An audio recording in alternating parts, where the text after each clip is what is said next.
it is a study we found, it has proposed that it has actually taught us through simulation outputs that 57% the maximum time in a queue can be reduced and 71% overall average time in a queue can be reduced if the simulation models are properly used for this queue management. So again, physical accessibility at the station, what holds is multi-booth capacity is strong.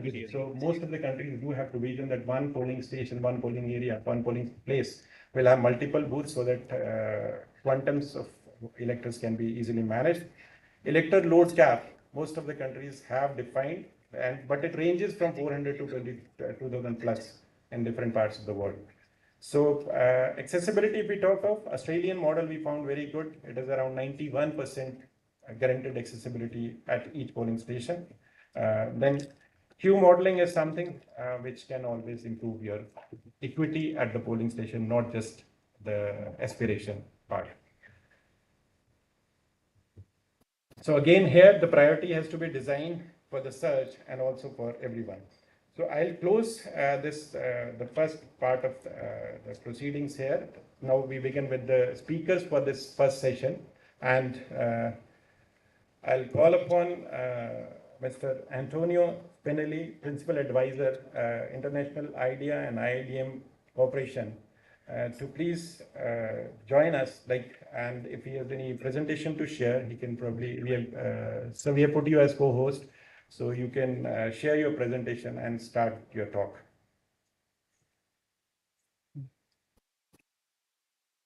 I don't need to introduce myself because I've done. Can you hear me fine? Yes, can you yes, hear me? Yes, yes. Yeah.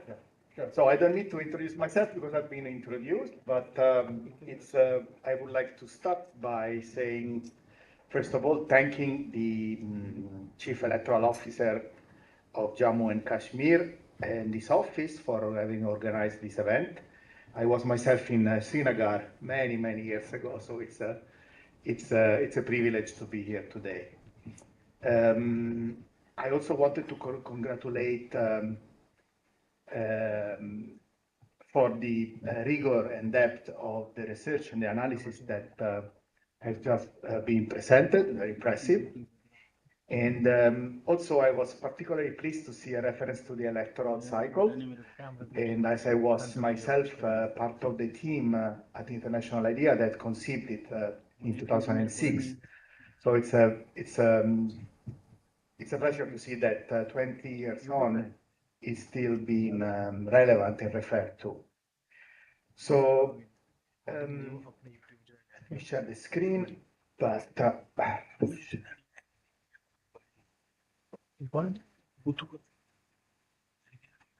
Can you see my screen? Yes. Mike. Okay. So, just a moment. I get a notification of people who want to go in. So as a first to start with, I think also I would like to refer to the concept of electoral integrity. I have developed myself a diagram with similarly with pillars, and at IDEA, or personally me, we see the concept of electoral integrity being primarily built on 3 pillars. One is the regulatory pillar. What we call the regulatory pillar is the legal framework of elections.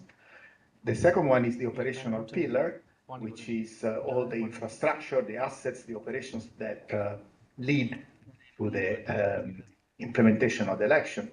And the third one is the one that relates the most to the topic we are covering today, the place of voting. It's the behavioral pillar, basically the place of voting, but also the people of the election. And so the way these pillars meet their own purpose, to the degree to which they meet it, it is what ultimately determines electoral integrity. For example, the closer an election is implemented in compliance with what is established by the electoral pillar, the higher will be the level of electoral integrity in elections. Similarly, the closer the operational pillar meets complies with, in the operations with the regulatory pillar, the higher the level of election integrity will be. And similarly, the way in which at the polling place, at the place of voting, the people of election behave, so the way in which they are sourced, the way in which they are prepared to fulfill their functions, but also the way they conduct themselves professionally, procedural in meeting the procedures, you know, as implementing the procedures as established, or the ethical behavior, or their service mindedness has a direct impact on the level of integrity in an election. So I will move from this definition to providing a snapshot of a recent electoral history. So if we look at the elections in 2019 and 2024 in Indonesia, for instance, we saw they were majorly affected by duty of care and operational overload, the place of voting, I mean. So the Indonesian EMB reported almost 900 deaths among polling station officials in 2019, and mostly arising from consequences of fatigue, stress, and overwork. The situation improved 5 years later, but still another 181 poll workers died from exhaustion. This is a major findings. If we look at the 2024 elections in India, they were affected by climate and environmental factors. And Uttar Pradesh registered at least 33 poll workers dying from extreme heat exposure in the Lok Sabha election. And to the point, you know, the Election Commission also had to announce a compensation for the families that were affected. The elections in the presidential elections in the United States in 2024, they were majorly affected by the polling, the place of voting were majorly affected by issues of harassment and intimidations, mostly arising from conspiracy theories and misinformation and disinformation. And so the Brennan Center conducted a survey, and 7 in 10 election officials reported rising threats to their personal safety, and more than 1 in 4 reported to fear physical assault by voters. And the Brennan Center defined the frontline workers as the most exposed in the electoral process of the US, with the least institutional protection. If we instead look at the elections in Mexico in 2015 and 2024, about approximately 100,000 officials that had already been confirmed to serve at the polling station and had been trained, they just not appear on election day in 2015. So there were issues of absenteeism, but also in 2024 there was also the level of security deteriorated, and this prevented the Electoral Commission, the INE, the EMB of Mexico, from notifying citizens across multiple regions of their service obligation, because Mexico uses a random system, like a lottery, to draw poll workers from its register of eligible voters. So they couldn't notify because they couldn't access the several areas in the country. If we look at Nigeria, the place of voting has been consistently affected by, disrupted by issues of physical violence. More than 100 election commission staff were kidnapped while transporting election materials. One worker was shot dead during voter registration, and many violent incidents were reported targeting the EMB offices and their staff were reported during these elections.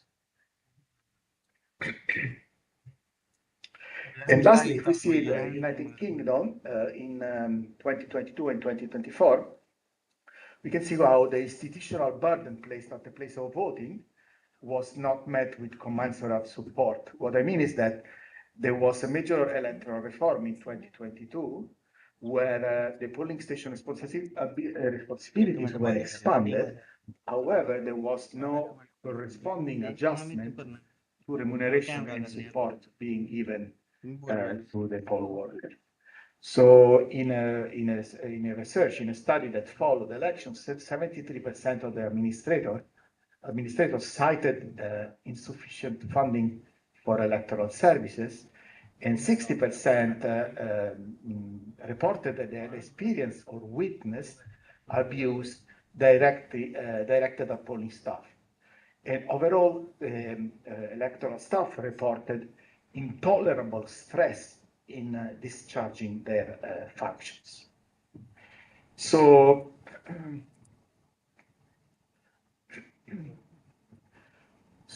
the impact, basically, while the situation that I depicted are much different in terms of scale, in terms of form and source of harm, what they reflect does not. They have a major impact at the place of voting, and in our forthcoming policy paper that is about to be published by International IDEA, we look at 15 different jurisdictions at the models and the institutional practices in the mobilization of the temporary election workforces. And we produce some policy recommendations to address also the issue that I just mentioned. But no matter how different these situations are, there is the same structural reality that presents itself. The first is that temporary election officials finding, regardless of the model used, and we will see the model soon, we'll go to them, they are finding themselves understaffed, under-resourced, underprotected, and underprepared for what the role requires of them. And second, the investment in those people, in their sourcing, in their preparation, in their protection, and then in their sustained support has not consistently matched or has not consistently kept the pace with the way of what is being asked of them as conditions have evolved. So why this matters? This matters because the causes, the situation that we saw did not happen in abstract. They happened at a specific institutional place of the electoral process. And this place is the place of voting. And the place of voting is the front line of electoral integrity. This is where temporary election officials administer the vote, and where voters have what is probably the sole direct human encounter they have with the electoral management body. This is also a point of convergence, because where months and months of preparation behind the scenes converge on a single day, where the outcomes is instead very visible to everyone. This is also where everything that is prescribed by the legal framework, the laws, the procedures, the regulations, meet very visibly again their operational reality. It's also the locus of integrity risk, where procedures are tested and scrutinized in real time, and where any shortcoming, even the most minor ones, become immediately visible. It's also a place where isolated errors in a single polling place of voting can instead exert disproportionate effect on public perception of electoral integrity, no matter how big or small that shortcomings or errors could be. And lastly, is also very important, is also where credibility can very easily be lost, where damage to the credibility of the election is most immediately done and also most difficult to repair, because what happens at the place of voting, while subject to appeals and contestation, cannot be repeated. What once is done is done. Apologies for my voice. And so the paper of International IDEA identifies several converging pressures on the temporary election workforces mobilization. So the first one is sourcing pressure. Of course, this depend by model, which we'll see soon. But so the first source impression is demographic change, as demographic change is shrinking traditional recruitment pools. Basically, the aging retiree pools are not being replaced by younger cohorts. Also, urbanization, because human mobility has disrupted community networks. Eroding civil motivation is eroding, no matter how established or emerging democratic the level of democracy in a country are. There are also labor market competition is intensified. There are, short-term job, better paid, and with less responsibility, less stress, safer conditions. There are increasing barriers to inclusive workforce participation, minority groups, women, etc. And also legal framework rigidity, in the sense that legal frameworks in the sourcing of temporary election workforces remain rigidly fixed to conditions that no longer exist. On the other side, there are also operational pressures, where the role of temporary polling election officials is increasing on complexity. They are, using more technology. They are having higher responsibilities, but not. This doesn't follow with commensurate preparation. There are duty of care deficit that deter participation. A level of increased absenteeism.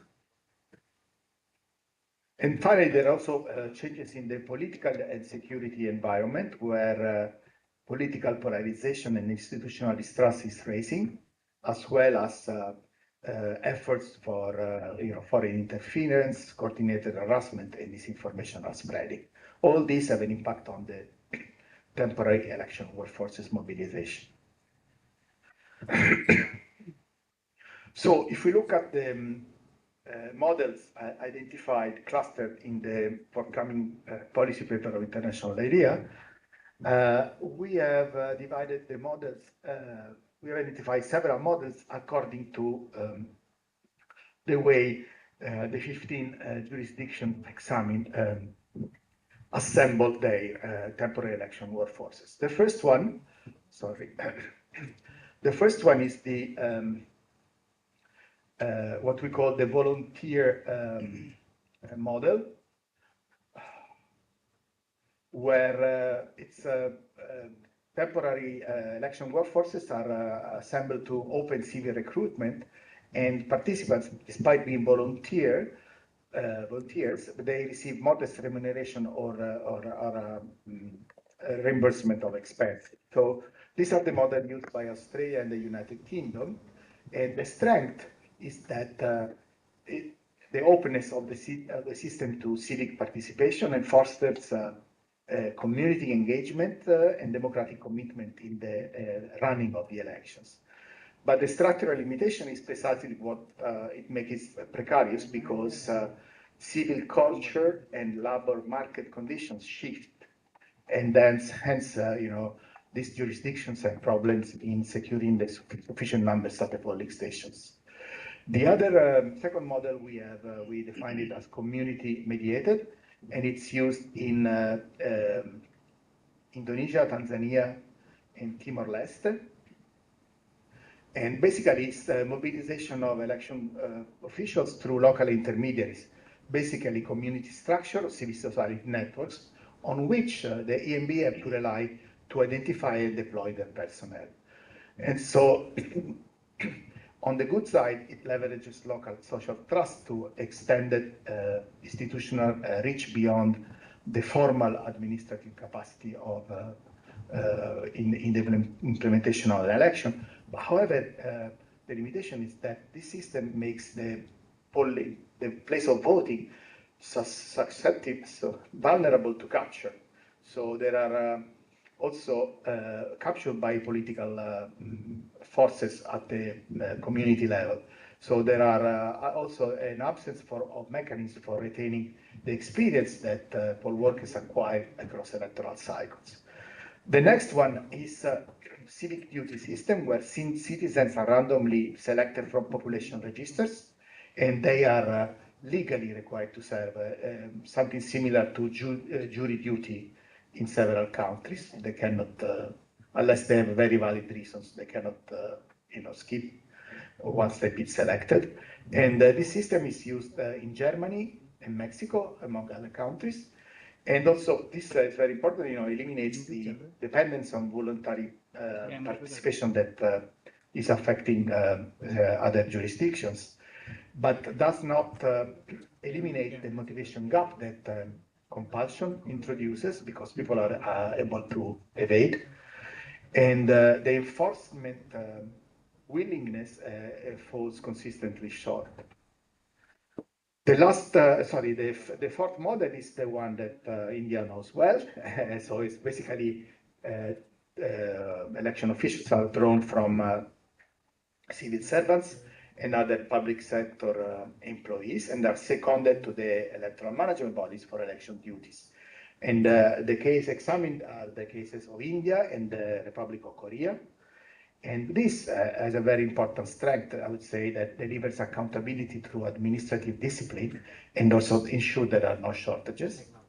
But the structural limitation is that it draws on a public sector that is already committed to other functions. For instance, in Egypt, they draw on the judiciary, and the election lasts for 3 or 4 months, and so the judiciary is paralyzed. And so this displays core functions for the duration of the elections, and because assignment is compulsory, it concentrates duty of care liability on state.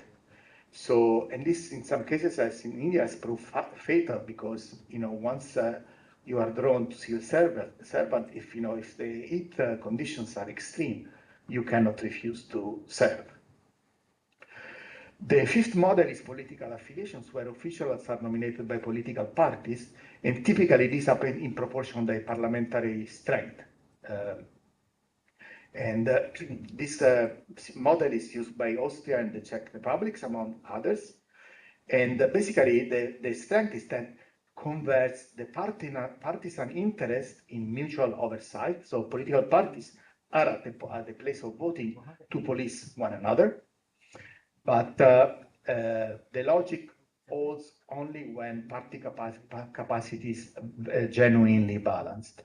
And last are hybrid model that takes element of voluntarism, of civic duty, of secondment, and party nomination, and combines into a single system. Canada, South Africa, Sweden, and the United States are the cases examining the policy paper. And so the strength is that reduces any dependency on a single source of mobilizing temporary election workforces. but this comes at the cost of standardization and accountability clarity, because when the different institutions, are involved, accountability is blurred. So, despite, no matter, the model, no single model resolves the core tension of workforce mobilization. So each model manages these tensions differently. So across the 6 models, we have identified some of the same vulnerabilities that are recurring. So there is a persistent gap between the statutory design of the model and how it is implemented in reality. And training also comes out as the most consistently underdeveloped element of mobilization of temporary election workforces. And the loss of accumulated experience of that poll workers acquired in an election does not systematically translate in, it's been retained in the next cycle of elections. And also there is a structural irony. While the period between elections, the inter-electoral period that we saw before in the electoral cycle, would be the most feasible to adopt or have a stronger sustained investment for the mobilization of temporary election workforces. It is precisely when the operational focus and budgetary priority they get at the lowest in between elections. So what the evidence in the policy paper points out to is that the primary challenge in temporary election workforces mobilization is not one of institutional design. It is a question of the enabling conditions under which any of the models that we examined must operate. So are the civic motivation, the labor market availability, the adequate preparation, and the sustained institutional investment that surrounds the mobilization of temporary election workforces. So electoral frameworks can mandate participation and define voter eligibility, but they cannot legislate civic motivation. They cannot generate sufficient and willing and recruits and professionally prepared recruits from shrinking sourcing pools, or they cannot compel institutional trust in the elections where it has been eroded. So whatever the model, there are 4 questions that recur.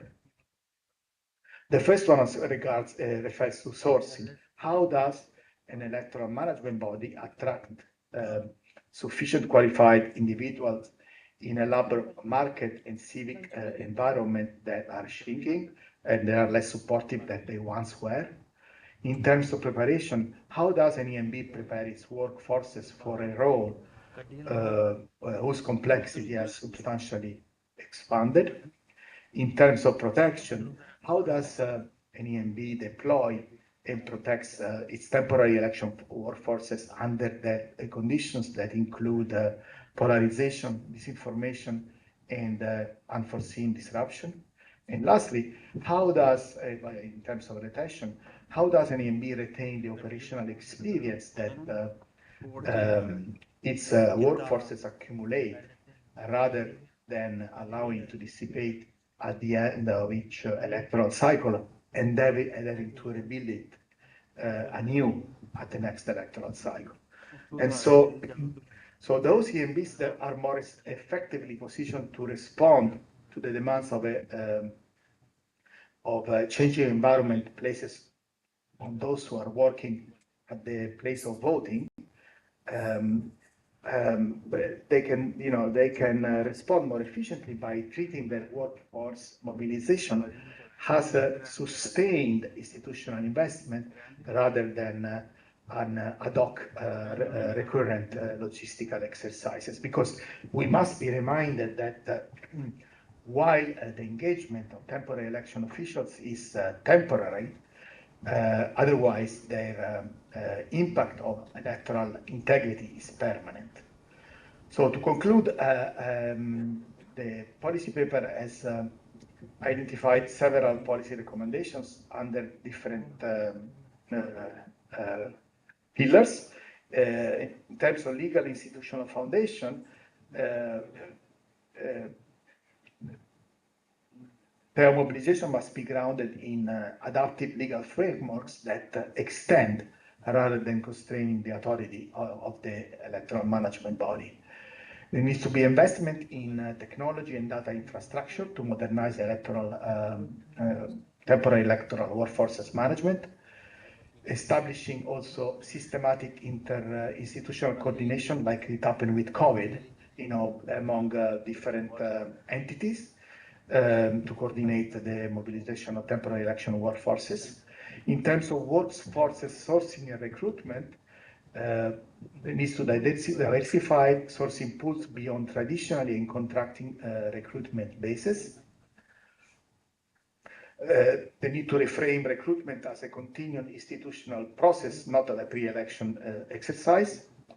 They need to develop targeted outreach strategy to broaden participation and civic engagement. In terms of training and professional capacity, they need to invest in adaptive, continuous, and role-specific training as a strategic function. They need to build operational resilience, risk management, I would say, and contingency preparation in the deployment of electoral officials. They need to recognize the ethic of service as a democratic standard and not merely as a professional one. And in terms of service conditions, safety, and absenteeism, they need to calibrate remuneration and conditions of service to reflect the scope of election duty that has considerably changed nowadays. And they need to address absenteeism through systematic preparedness, data analysis, and incentive design. And last, they need to treat the safety and well-being of temporary election workforces as a structural condition of electoral integrity. So there are some more, sorry. And in terms of performance, professionalization, and institutional learning, this is very important actually. They need to establish performance evaluation and recognition framework that recognition of the work they provide, basically, that are sustained across electoral cycles. And they need to develop professional pathways that retain and recognize their experience over time. And they need to institutionalize the learning they acquire and knowledge transfer to build durable electoral capacity one electoral cycle to the next. And thank you. This is all I have to say for today.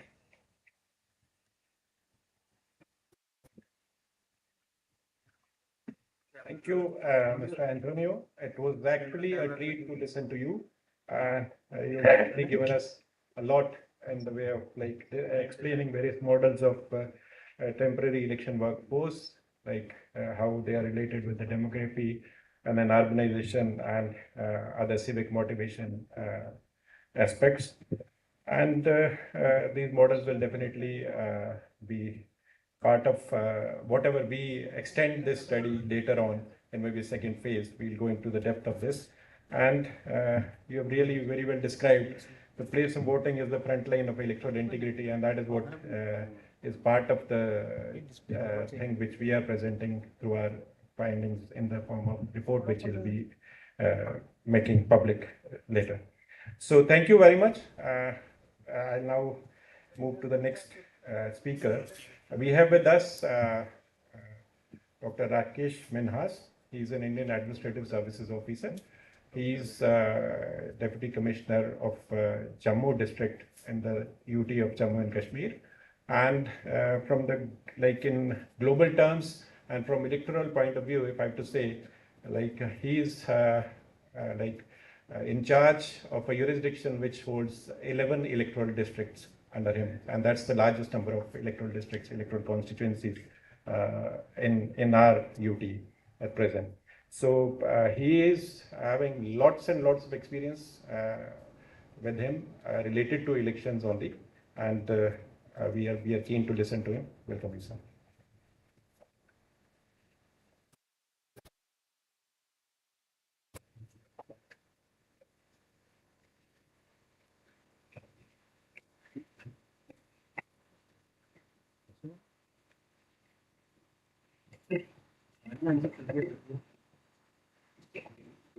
Thank you, Anilji, for such a good introduction. And I also thank you for the privilege that I'm having to speak to all the people here and to all the participants who are joined online from democracies all around the world.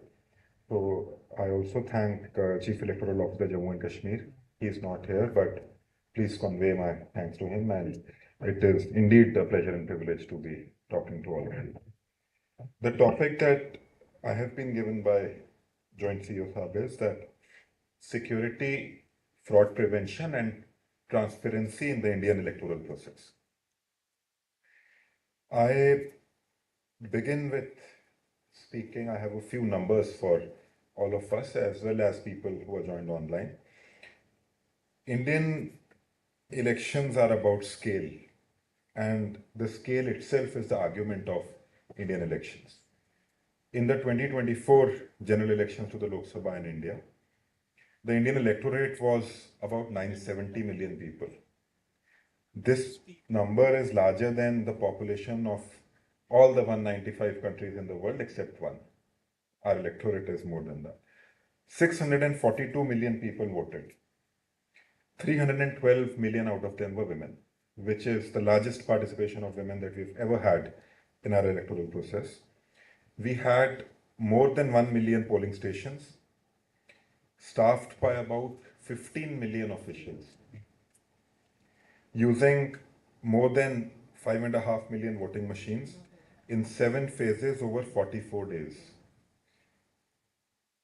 One polling station was set up for a single voter 15,000 feet in Himachal Pradesh.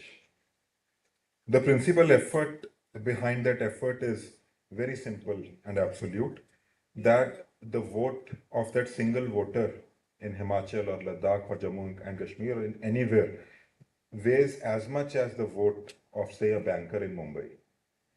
And the state will walk to wherever that single voter is. And that is the principle on which Indian elections are conducted. So, on my topic, which is security, fraud prevention, and transparency, I make one claim at the outset, which is that in our system, in the Indian system, trust is not assumed, trust is manufactured. And that is how we've always been. We do not ask the citizens, the voters, the candidate, the winning candidate, the losing party, the losing candidate to take our word on anything. That is not how we work. We build a process in which our word is not required. And that is what the Election Commission has done. That is the design philosophy, and everything that I will talk about and everything that we do is an expression of that philosophy itself. As Anilji was saying, I have been the returning officer in 2 parliamentary elections, the district election officer in 3 assembly elections, and the assistant returning officer in 1 parliamentary election. So I have sufficient experience to base my arguments on, and that is how I will talk about it. So the pillar 1 that I talk about is security. Security in our election process works on 2 fronts: the security of the people and the security of the EVMs, which are the electronic voting machines. So on the ground, every polling station is mapped very long before the polling day into critical and vulnerable polling stations on the basis of intelligence about the past intimidation, terrain, local tension, any incidents that happened in the last election. Local police, central armed police forces are deployed wherever the risk is higher. on the basis of this classification. Sector officers patrol these areas well before the elections. They can also summon reserve forces or flying squads at any moment if they feel so. Increasingly, in the last few elections, each polling booth and its surroundings are also being watched from afar. Almost all of our polling booths now have webcasting. And that webcasting CCTV cameras, which are put, at least 2 cameras are put in each polling station, for election officials, the returning officers, the security management agencies to see what is happening inside and outside each polling booth from hundreds of kilometers afar also. The booth capturing that scarred a lot of elections decades ago is now, frankly, a piece of history, and that is something that we have not witnessed in a very long time and which we hopefully will not witness again. Secondly, the machine. In the machine, everything that we do is surgical. Every voting machine first undergoes a first level check by the engineers of the public sector companies who manufacture the machines, in the presence of the representatives of political parties who are invited also to pick up machines at random and run a mock poll themselves. The machines are then allotted to constituencies and then to individual booths. These allotments are done through 2 separate rounds of randomization conducted on the Election Commission's own software, in front of the candidates and also in front of an observer who is appointed by the Election Commission of India. No human ever chooses which machine is going where. It is all software based, the software is scrutinized, so there is no human play in which machine is going to which polling booth.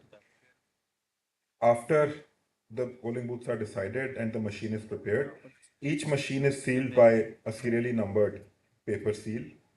These are printed at a government security press. A seal on which the candidates' agents place their signature on every machine. The machines are then stored in a strong room, which has its own set of criteria. It has a double lock system. The entry gate is always under the scrutiny of CCTV cameras. The candidate, the political parties can appoint people who can sit outside that door and view that door 24/7 to see the unfold as well as the polled machine. Armed security from the Central Armed Police Forces as well as the district police and the executive police is placed outside. And when the room is ever opened, it happens in the presence of the political parties, the candidates, or their representative. This detail that, especially the people who are sitting in this room, you're well aware with this detail, but the people who are joined online, I give this detail not to impress you with the procedure that we follow, but because that is what security actually means for us in practice. It is not a wall, but it is a chain of custody in which every link is witnessed by someone whose interest is to catch us failing. So the entire election machinery is working under the eyes of people who are independent, outside the system, who have a stake in the election process and who want us to fail. And that is why this link is very important. Now the pillar 2 of my topic is fraud prevention. So how does a fraud enter an election process? So a short list can be, the voter list can be manipulated, the voter's identity can be manipulated, the ballot itself can be manipulated, or there can be voter inducement through money or through any other factors. We have a defense at each point, and I will talk about all of these points. The electoral roll is the foundation, and a corrupted or an impure electoral roll is the oldest form of fraud in any election worldwide. So our election roll in India is maintained continuously by booth level officers who go house to house. It is increasingly deduplicated through technology to strip out names of people appearing twice or in 2 places. Every elector carries a photo identity card. The roll itself carries photographs of the voter.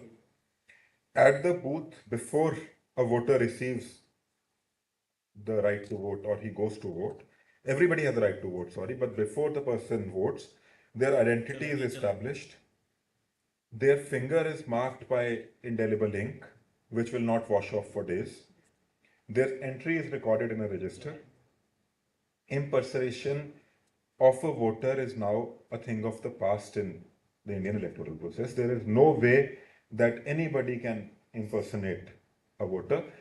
To add on to this, every candidate can have polling agents who are sitting at inside the polling booth watching this whole process. And any voter who they feel is not what he is coming out to be, or it is a case of misplaced identity, can be flagged then and there are procedures to deal with it. The ballot machine itself is protected by the design of the machine. Our voting machines, by deliberate choice, are standalone devices. The machine has no wireless capability, no internet connection, no external port through which they can be reached. The program that runs the machine is burned into the machine through a one-time chip at the manufacturer, and it cannot be altered afterwards. The machine has been part of various petitions in various courts in India and also in the Supreme Court of India. The Supreme Court of India examined this whole process in detail a couple of years back in 2024. They upheld the system. The details that were presented to court showed a striking fact, which is that more than 38,000 machines were audited by hand. Their paper records were counted and recounted, and they were matched against the electronic count, and there was not even a single mismatch in any machine. So, not any vote which is meant for one candidate had been recorded to any other candidate in any machine, which is a test of our system, and we passed the test incredibly. The third fraud that can be there is money, corruption in an election. And here is how the model code of conduct that we enforce comes into play. From the moment an election is announced, a strict code binds every party, every candidate. Spending is strictly monitored, accounted for. Flying squads, surveillance teams they work all around the clock. They seize illicit cash, liquor, narcotics, any other thing that can be meant to buy votes. This is all logged into a digital system. And an ordinary citizen with a smartphone, which almost every adult Indian has now, can report a violation sitting or standing at his place. He does not have to even make a call. There is an application called SVEEP, which you can download on Google or App Store. A voter can click a picture which is geotagged and just upload on that application, and all these complaints have to be closed within a specific timeline. A voter can also click pictures of a hoarding that he thinks should not be there. A worker distributing election pamphlets. And all of these images require the field team to reach the spot within a defined time window, which is a matter of minutes, and report and close that complaint or take the requisite action that has to be taken. So, what I mean to say is that the watchdog of our elections is now more than 100 million strong, because all of our voters, all of our citizens are also working as watchdogs for the Election Commission of India. The third pillar that I have to talk about is transparency. So, security keeps our process safe. Fraud prevention keeps the process honest. And transparency is what allows everyone to see what we are actually talking about. So, the single most important instrument of transparency is the one that our voter holds in their own eyes for 7 seconds every time they vote. So whenever a voter in India casts his vote or her vote, a printer behind a glass window in a device called the VVPAT prints the slip and shows the symbol of the party or the candidate that the person has chose to vote for. It is visible for 7 seconds before it drops down into a sealed box. This is called the voter verifiable paper audit trail, or the VVPAT that we call it here. It means that the voter need not trust the electronics of the machine at all. The voter sees on that paper that the machine has actually recorded what they have intended. At the count, the paper slip from randomly drawn machines, the VVPATs that I've talked about, in every assembly constituency are counted by hand and matched against the electronic tally in front of the counting agents, the candidates, the political parties. This is tens of thousands of machines have been audited this way with zero mismatch. This has been going on for a few years, and there has never been a mismatch in these counts. As I said, the count happens in the open, in a hall, in the presence of agents nominated by the candidate, supervised by an observer who reports directly to the Election Commission of India, and not to any officer who is a part of the electoral process. Before the machine's results are read, the seals are shown to the agents and its serial number is also matched in front of them. The counting result of each round is noted on a statutory form, a signed copy of which the agents of the candidate receive. Nothing is declared in our election process behind closed doors. Nothing at all. And transparency also extends beyond the polling day. Every candidate must file an affidavit disclosing their criminal record, their assets, their liabilities, which any citizen of a country can read online at a click of a button. The Commission has mandated mandatory disclosure. The disclosures now also contain academic, journalistic degrees which the candidates are holding. So, what I mean to say, especially to the people who joined online, is that our process is totally transparent and smooth, and there is nothing starting from the candidate to the election process to the counting process that we do behind closed doors, or something that we do not do in the open for our citizens, our voters, as well as anybody who comes to see. Now, I also want the listeners to understand that it is very tempting to see India's election process now as a triumph of technology.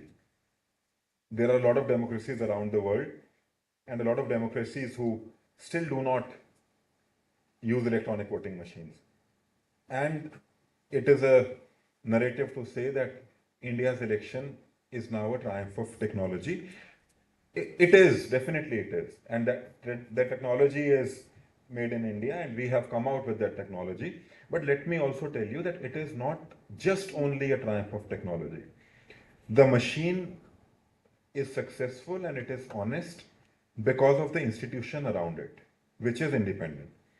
Our election commission draws its authority directly from the Constitution of India.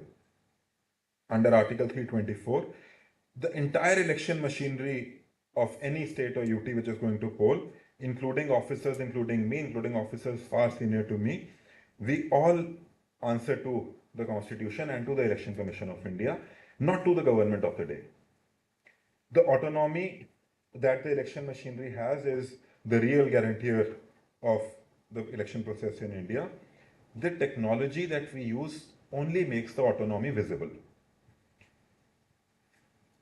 And beneath all these institutions are people. As I said, 15 million people were a part of the election machinery in the last general election. A school teacher who becomes the presiding officer on the day of the election seals the machines with her own hands when the sun is setting in the evening.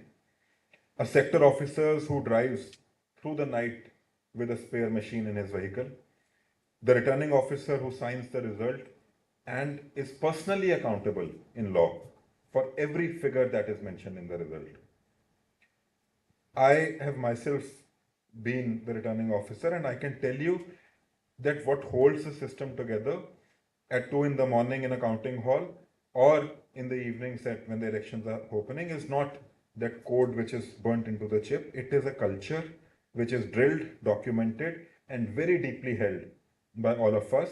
And that culture is that the result of the election must exactly be what the voters have said. And it must also seem to be so. And that is the culture with which we do our elections in India. We do not claim that any system or our system is perfect. No election anywhere is perfect. What we claim is that we have built something which is more durable than perfection, that the system is correctable, that the errors which surface are there in the open. We do not hide our errors, we set them out in the open to catch them and to fix them, and that no single hand, no party, no officer, nobody can bend the outcome of our election, and that is something that we are very sure about. I thank everybody who is here in this room because you have been a part of the system and you have actually built the trust that I have talked about today. And to our guests who are watching for abroad, I ask you to take a look at our system and not trust us for what we are saying. There have been observers in India in the last elections also who have come and seen the process. And there will be people who come here and see this process, the whole design of a system in the future also. And I am sure you will be very happy and satisfied with what you see. India also is assuming the chair of IDEA this year, which is, I think, a global recognition of our willingness to do our elections the way we do. An election is a moment when our nation of more than 1.5 billion agrees that our ballot machines, our symbols printed on those machines, they will decide that who will govern. The agreement holds that only as long, the trust holds only as long as every citizen believes that the count is true. Everything that I have described here, the cameras, the CCTV cameras, the election process, the forms, the counting agents, the openness at which we do the elections, exist only for a single purpose, to make that belief is not an act of faith, but that whatever we do is a matter of evidence, and that is how we do our elections. Thank you so much. That is all I have to say, and I again thank the Chief Election Officer and Joint CEO Anilji for giving me a chance to speak here. Thank you so much.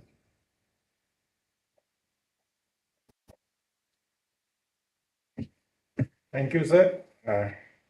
I knew it. I have been witness to so many times you talking and we listening.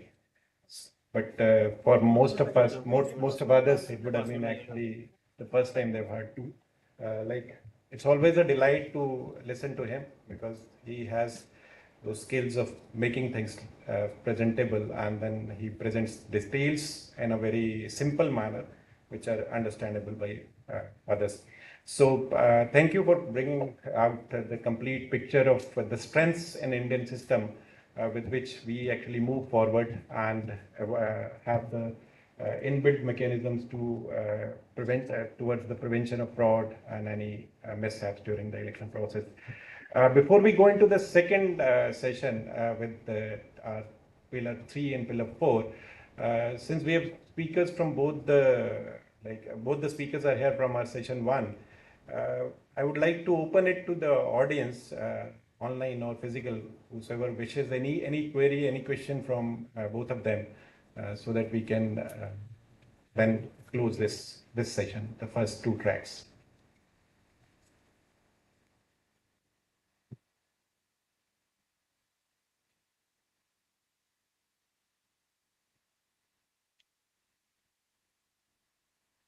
So anybody having any question, please come forward. Our speakers are there. They can respond to your questions. Then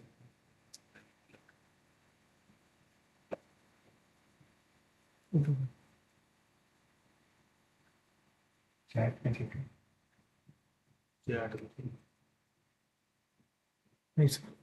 No. So if we don't have any questions, then probably we can move forward. Though we are a bit early in the sense that we had the plan of starting this pillar 3 and pillar 4 at one, but we can always do things in advance. Advance is always better compared to being late. So we move forward. As I explained earlier, we talked of A and B pillars of our process, our 7 pillar study which we've done. So now the next part in this session 2, we'll cover voting procedure as the third pillar of our study. So what and how it is done on the day of poll inside the polling station is what we see in this pillar C. And as I told you in the beginning, that this is the pillar under which we have covered most of the questions. Around 32% of questions out of the 50, around 60 questions we had from this pillar. So it's always this is the pillar which is actually giving the practitioner's strength to this entire study. So our questions from question 18 to 36 are covered under this pillar, and then it covers widely the persons admitted, who all are allowed inside polling station, who all are there as watchdogs like candidates, agents, what are their rights, what all they can do inside the polling station, staffing models and impartiality mechanism, and voter identification and multiple voting prevention, the system to ensure that nobody votes more than once, the reporting and media protocols from the polling station during as part of the voting procedures, whatever outcome is there. So under this thing, we found that tier 1 compliance, the mandatory part was around 82%. So that's again a strong performance. The voting procedures are most of the countries it is actually well documented and laid down in law and otherwise also followed. So if you see a snapshot of this, the primary transparency mechanism is maintained. Agents are permitted inside the polling station, polling booth in 96% of cases. So 88 out of 92 countries we found valid records where we had the mechanism of documented mechanism saying that the agents of political parties or the candidates are allowed inside the polling station to watch what is happening inside the polling station on the day of poll. So, and in 92% of these cases, the agents stay inside the polling station throughout the day of poll. Entire voting process they watch. It is not that they just come into the polling station and then they leave. They are there, they are allowed to witness the entire process the entire day. And in 66% of cases, that is around 61 EMEs, we found some provision under which 1 or 2 or more documents are signed by these agents on the day of poll. So something which is actually a documented, authentic mechanism to introduce the transparency and fairness in the system, that whatever is happening inside the polling station on the day of poll is being documented and it's being cross-verified and signed by people whose future is at stake in the form of candidates there, their agents, etc. They are signing some kind of document there. So that's the statutory presence of these people inside the polling station. 3 countries, Finland, Norway, and Sweden, we found that there is mention of party or candidate agents. They have right to go inside the polling station in one way or the other, because in certain countries, any citizen is allowed to come inside the polling station and watch this polling proceedings. So even as part of being a normal citizen, these agents can go inside, but their right is only limited to observation and not interfering in the process.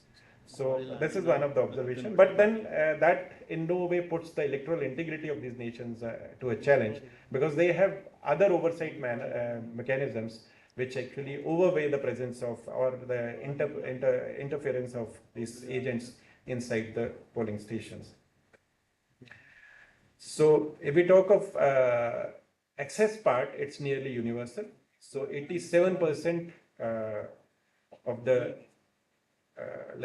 Europe, which is the lowest portion we are talking of, has universal access to agents. Perhaps then later on, what we found some correlation regression analysis we did, and we found that democracies which have actually matured a lot have so much of probably the civic sense and other mechanisms to ensure that oversight is there without even the polling agents going inside the polling stations. So probably that is one of the reasons that this percentage is lower. Otherwise, 100% of the agents going inside polling station to have oversight of the polling process is something which we found almost universal. So voter identification requirement was found documented across the entire sample, all 92 countries.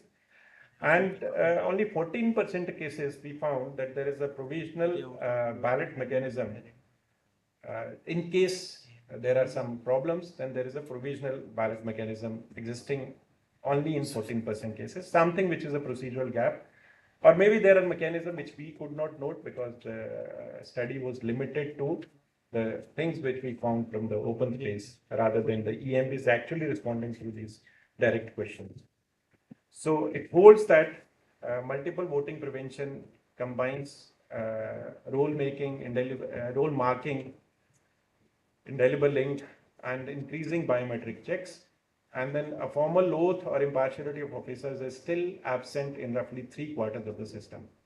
So people are there. There are mechanisms that whoever comes, votes, is marked on the electoral roll or the voter list, which is used for voting, so that nobody comes again. And then there are mechanisms of indelible ink and other mechanisms to ensure that the duplicacy of vote is not there or other frauds are prevented. But then one thing which I talked of in the beginning also as part of the generic output which we are going to provide through this report, that around 6 parameters or 6 cases we are going to present where we have high transferability of case study without any resources getting used. So one of them was that whosoever gets used on the day of poll inside the polling station takes a formal oath which does not cost anything. So a mechanism which is existing in very less number of countries. So that is something which can be extended to other countries also. Because once you take a oath of being honest, fair, and away from partiality before you start your work, there is high probability that you will stick to that oath. It is not just like formality. It can actually impact your behavior and work inside the polling station on the day of poll. So, this was already discussed as one of the models when Mr. Antonio was presenting the workforce mobilization during election. So India's deputation and randomization model for polling staff is one of the robust cases which we have found and we are putting in our report, because we just not ensure that people who have credibility, who are all government employees on the roles of government, who are under the control, discipline of the authorities, get deployed as polling officials, but also ensure that their deployment is not as per their choice. There's a 3-tier randomization of these people till the day of poll. One day minus the day of poll, they don't know where they'll be deployed. So there cannot be any linkage to create any kind of partiality there during the deployment. So provisional ballots remain one of the clearest missing protections for voters if there is a document barrier existing. So if somebody failing on the check of documents, so is there a possibility of giving him or her some provisional ballots? That is something which we found only in 15% of cases that's possible. So that's one of the gaps. There may be mechanisms in which the EMBs are covering this gap, but prima facie we found that this is one of the areas of concern. So if we conclude on pillar C, then transparency through agents as a global strength. But then provisional ballot mechanisms need to be introduced. We only have in 14% cases. Formal oath can be codified so that impartiality can be ensured. And then agent access framework has to be preserved and made in a robust manner. So priority here is to have open stations, but still protect the voter. So it's a dichotomy kind of, that you have to open things, but still ensure that things are protected. Coming to the next pillar, pillar 4, under this second session, that was that what kind of equipment, what kind of material, and what kind of technology is being used on the day of poll. So we covered voting mechanism here, whether it's paper ballot being used or electronic ballot machines are being used, or mixed hybrid systems are being used. And then what kind of mechanisms are there for verifiability, like the VVPATs in India.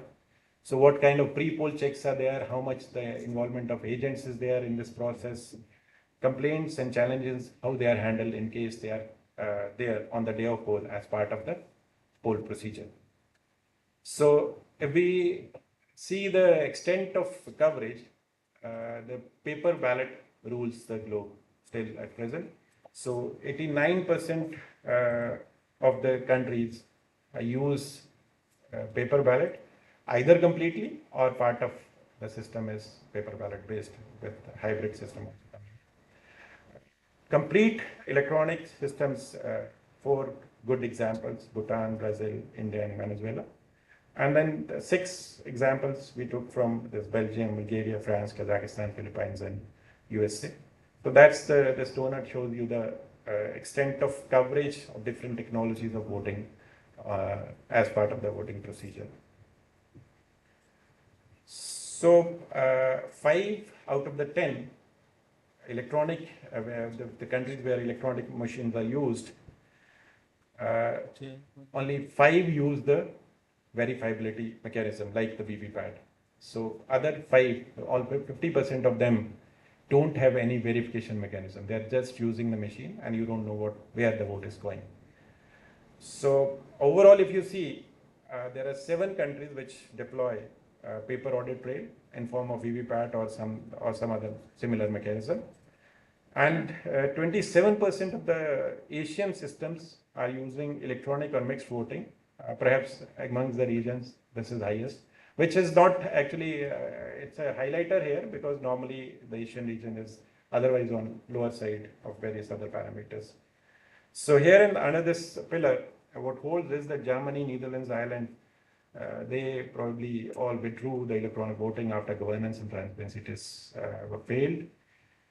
Germany's 2009 constitution court ruling: a court must count must be verifiable by ordinary citizen without specialist expertise. So this was one of the challenges which we found there.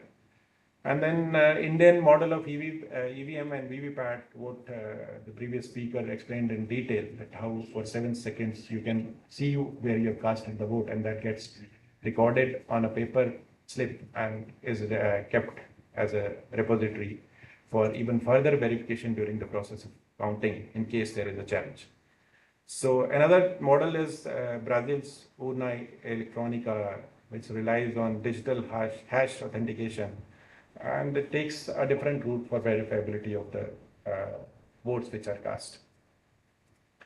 So if we have to conclude pillar D, like the recommendations and other part, overall view, so we found that it requires a legal and audit framework before any deployment. So any machine which you are using, you must have technology part. If you're using, you must have a legal and audit framework before its deployment. So as required by different international standards, and otherwise also we gave one of the examples is the court rulings in Australia. So VVPAT or other verifiable trade system is one of the mandatory requirements whenever we are using electronic voting. So independent public verifiability has to be a baseline design when we are designing the voting procedure.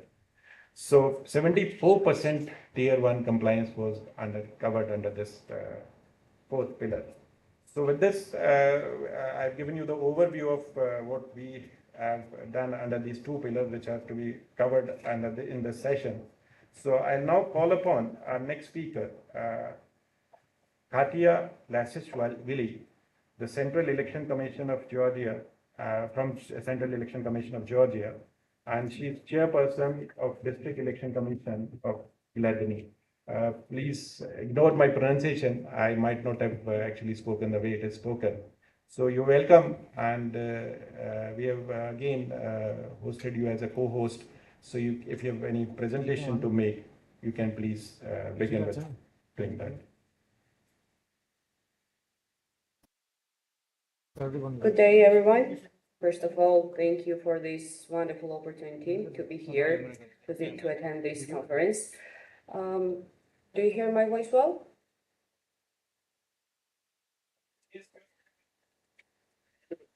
Okay. Great. Thank you very much.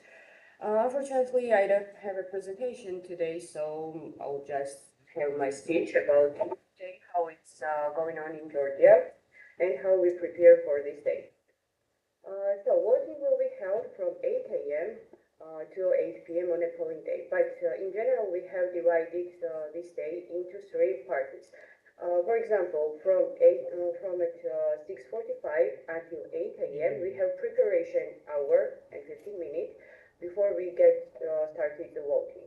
After 8 a.m. until 8 p.m. if we don't have people, voters in a line, there is a voting procedure. And the last one is from 8 p.m. until the end of the day, until they need to do all the procedures to finish the voting.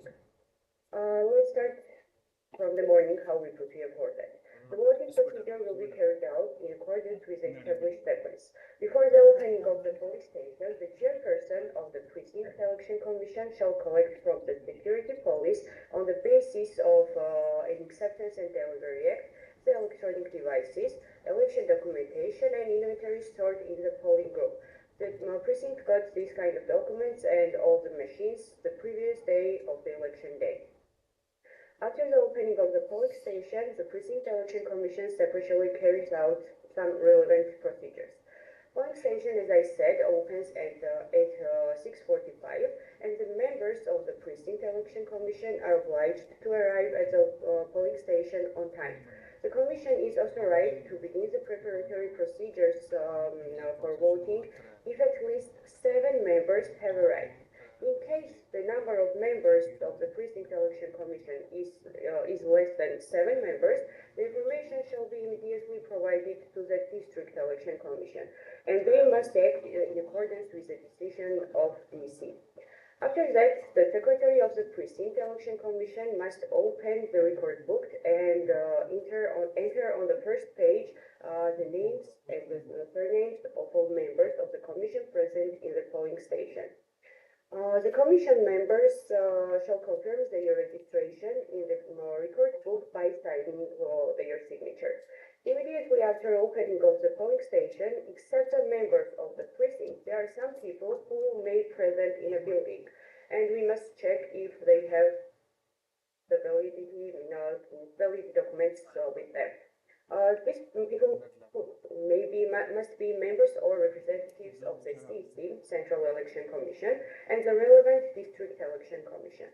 Also, there can be observers of the registered local observer organization. In this case, one organization has the right to have no more than one observer in the polling station at the same time. If another person is coming to the polling station, they must change. The first one leaves the polling station and the second one is entering. There can also be observers of registered international organization, and in this case, one organization has the right to have no more than 2 observers, 2 international observers in the polling station at the same time. But the third one with them may be accompanied by an interpreter. Representatives of accredited press and other mass media, one organization has a right to have 2 representatives at the same time. And after checking their valid documents, who have the right to attend the voting procedures in a building, the chairperson performs the following functions on election day. We need a couple of commission members. First one will be voter flow regulator. Second one will be voter registrar. Third one, supervisor of the ballot box and special electronic vote counting machine, and the fourth one is mobile ballot box attendant. And fifth one is the IT personnel who is helping the chairperson in case the technologies need some kind of assistance. If does not, then everything is good. After the opening the polling station, which is, as we said, at 8 a.m., before the start of the voting process, the chairperson announces the number of ballot papers and special envelopes. Also declares number of voters on the list, opens the verification process in voter verification machines, and after that seals the ballot boxes, installs special vote counting machines, opens the voting process in special vote counting machine, and provides commission members with all kind of documentation and inventory in accordance with their functions. The chairperson of the Precinct Election Commission must activate the program which is loaded into the voter verification machine, opens the verification process in the machines using by an individual code password, checks the existence of synchronization between these activating machines, which is minimum 2 and maximum 5 machines on a polling station, and after the verification process is opened in the message, an initial report is automatically printed from the machines, which confirms that no voter has been verified by the machines based on the information on it. The chairperson and the secretary must sign on this receipt, and it's kept by the commission secretary during the end of the day.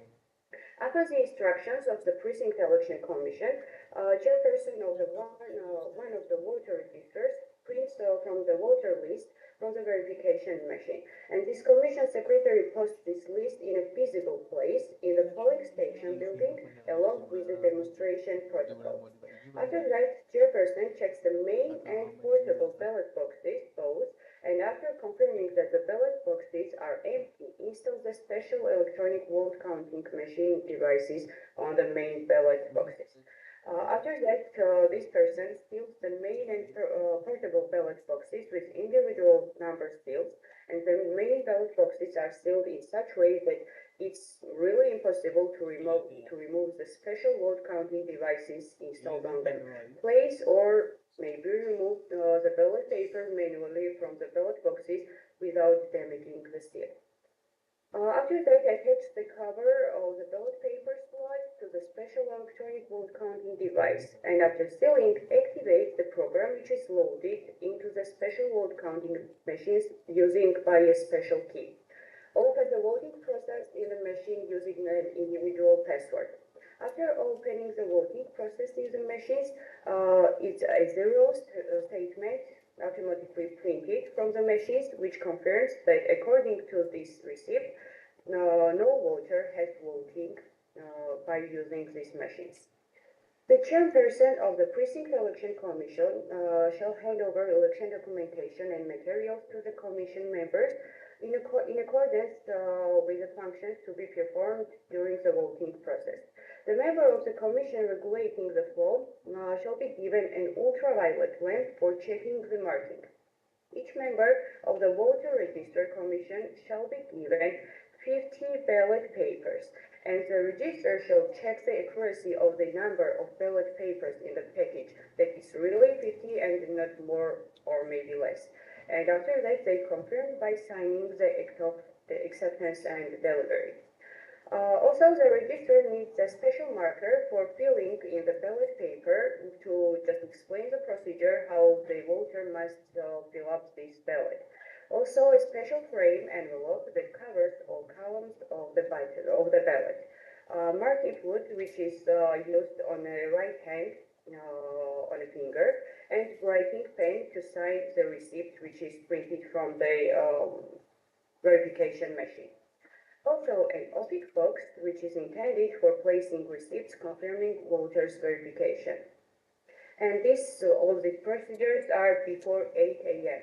until the voting begins. At 8 a.m. we start voting, and the building is open for people. Upon entering the polling station, the voter goes through the marking check procedure with a flow regulator. This is the first step. The member of the flow regulator commission regulates the flow of voters entering the polling station. Asks the voter to present an identity card, which may be electronic ID card, non-electronic ID card, or passport of citizenship of Georgia. Checks with the ultraviolet lamp with the voter has a mark on his right hand or not. register, a member of the Commission provides the voter with the service of registration and subsequent issuance of a ballot using a verification machine. The register carries out the voter registration process in the following steps: searches the voter's data in the verification machine and confirms the correspondence of the data with the voter list loaded into the machine. After that, marks the voter, prints a receipt confirming the voter's verification from the verification machine, which the voter signs, and places this signed receipt in a sealed opaque box on a table in front of them. If the voter presents a passport or maybe a non-electronic ID card, the register searches the voter's data in the device manually. In case of verification device confirms the voter's data, the register shall mark the voter's fingernail on a stump or maybe on an index finger on the right hand. If this action is impossible, on the other fingers on the right hand, and if this is also impossible, then they use the left hand in the same manner. In case of refusal of undergo the marking procedure, the voter shall not have the right to participate in the voting, and the register shall instruct him or her to leave the polling station. If the verification machine determines that a voter who has registered to vote to the polling station is included in the list of mobile ballot boxes, the relevant information will appear on the machine's screen. The machine will emit a special sound. This voter is prohibited from the voting at the polling station. The register will explain to the voter that upon request, the voter is provided with a mobile ballot box voting service. Second case is if the verification machine detects that the voter who has appeared at the polling station to vote is included in a special list for another precinct. This relevant information will appear again on a machine screen, and the machine also again starts special sound. Such a voter is prohibited again from voting in a special precinct, and the register will explain that they must go to another address and another precinct, and this register provides with a number of precinct and this address. Third case is if the verification machine detects that a voter who has registered to vote at the polling station has already been verified at the polling station, and they try to take part for a second or maybe for a second time. In this case, the machine will emit a sound again, and the voter is prohibited from participating in a repeat vote. The register will instruct the voter to leave the polling station, but also, if it's possible and if we have a chance, we do our best to keep the copy of their ID card. After completing the voter registration procedure, the register issues the voter a ballot. Along with the ballot paper, the register will hand over to the voter a special envelope of the appropriate form. The register will explain the rules for filling out the ballot paper and using the special envelope. After explaining all this procedure, the register places the ballot paper in the special envelope, so that's a way to show them how he or he must cover their decision on a ballot. After, and also tries to explain how to color the test cycle on a ballot paper, which is on the top side of the ballot. After coloring this test cycle on the ballot paper, the register hands to the voter a ballot paper placed in a special frame envelope and explains that the ballot paper using a special frame envelope should be placed in a special electronic vote counting machine in a such way that the side of the ballot paper with the test cycle on it is facing down. After receiving the ballot paper, the voter is entering to the secret voting booth. The voter fills in a ballot paper using a special marker and places it in a special frame envelope.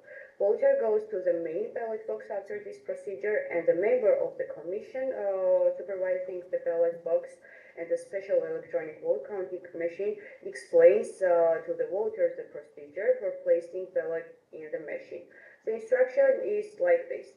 Place the ballot in the machine using the special frame envelope so that the side of the ballot with the test cycle is facing down. Hold the frame envelope lightly so that the machine can easily accept a ballot.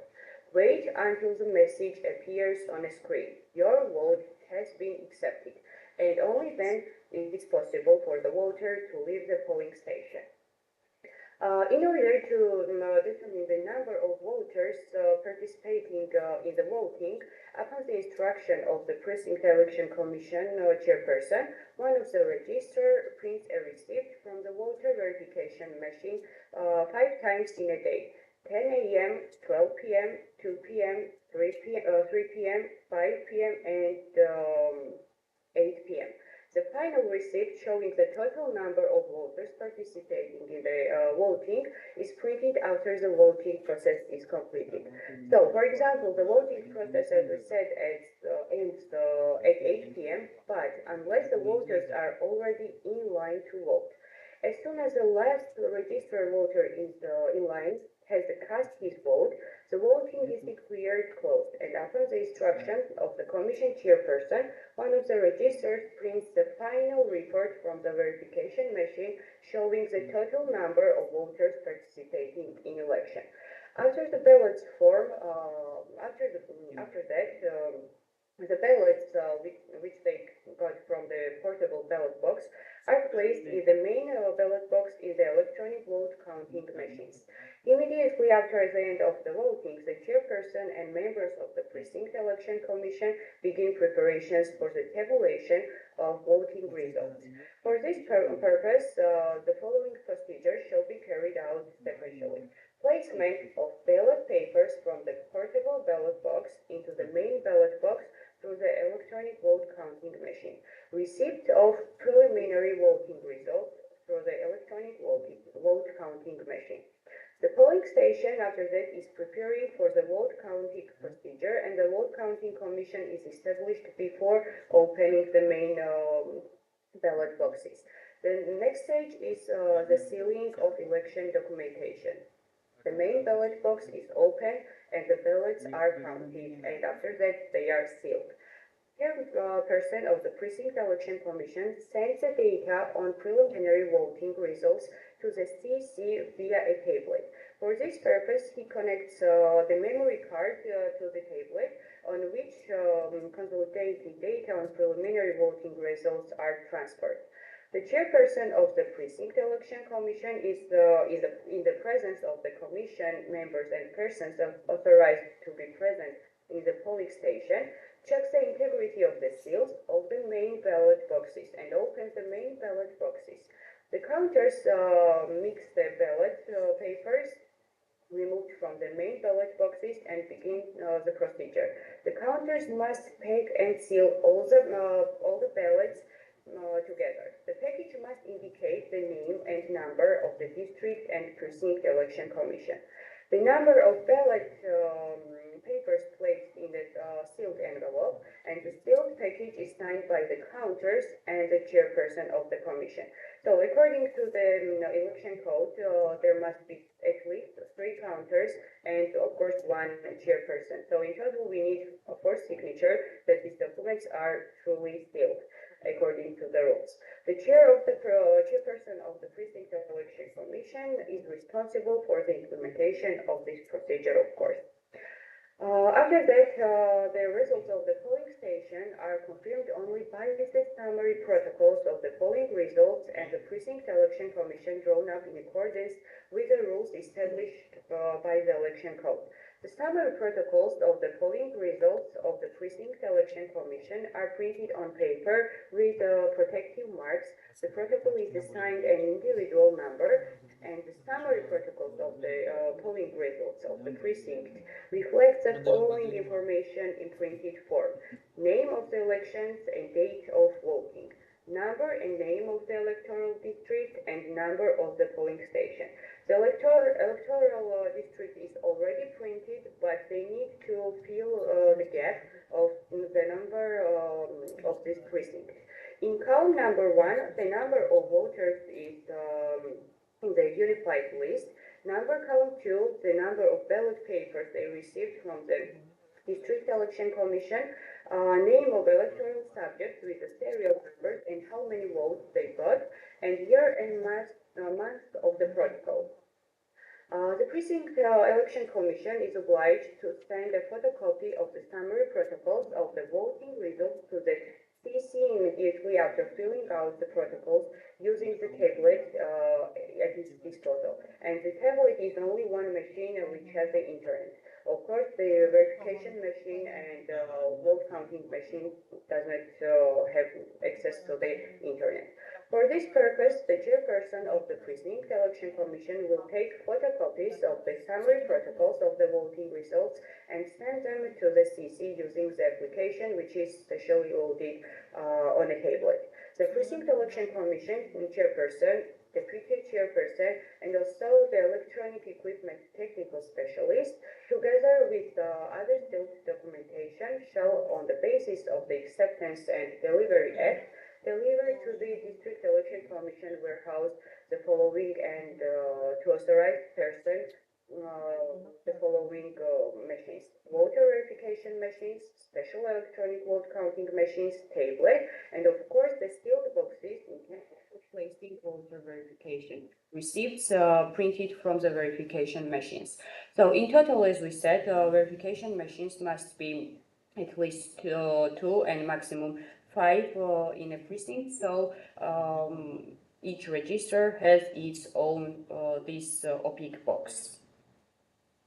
After they bring this documentation and machines to the District Election Commission warehouse and sign the Act of Delivery procedures, they are possible to finish the day and the polling day after getting all the polling stations which has the District Election Commission then is ended after this. For example, in Kuldani, which is my district, I have 75 polling stations in total, and as soon as I get this documentation and electronic equipment from all these 75 polling stations, we can call it a day.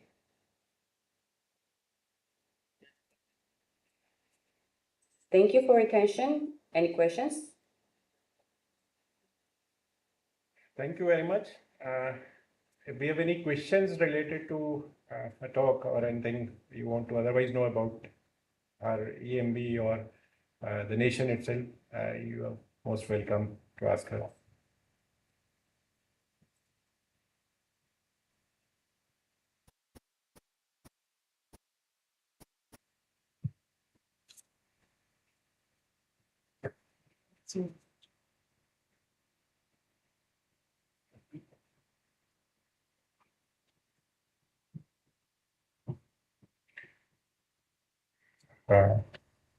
Do we have any questions? Online people who are connected virtually? If you have any question, you can raise your hand. We'll then get in touch with you, or you can straight away unmute yourself and start speaking.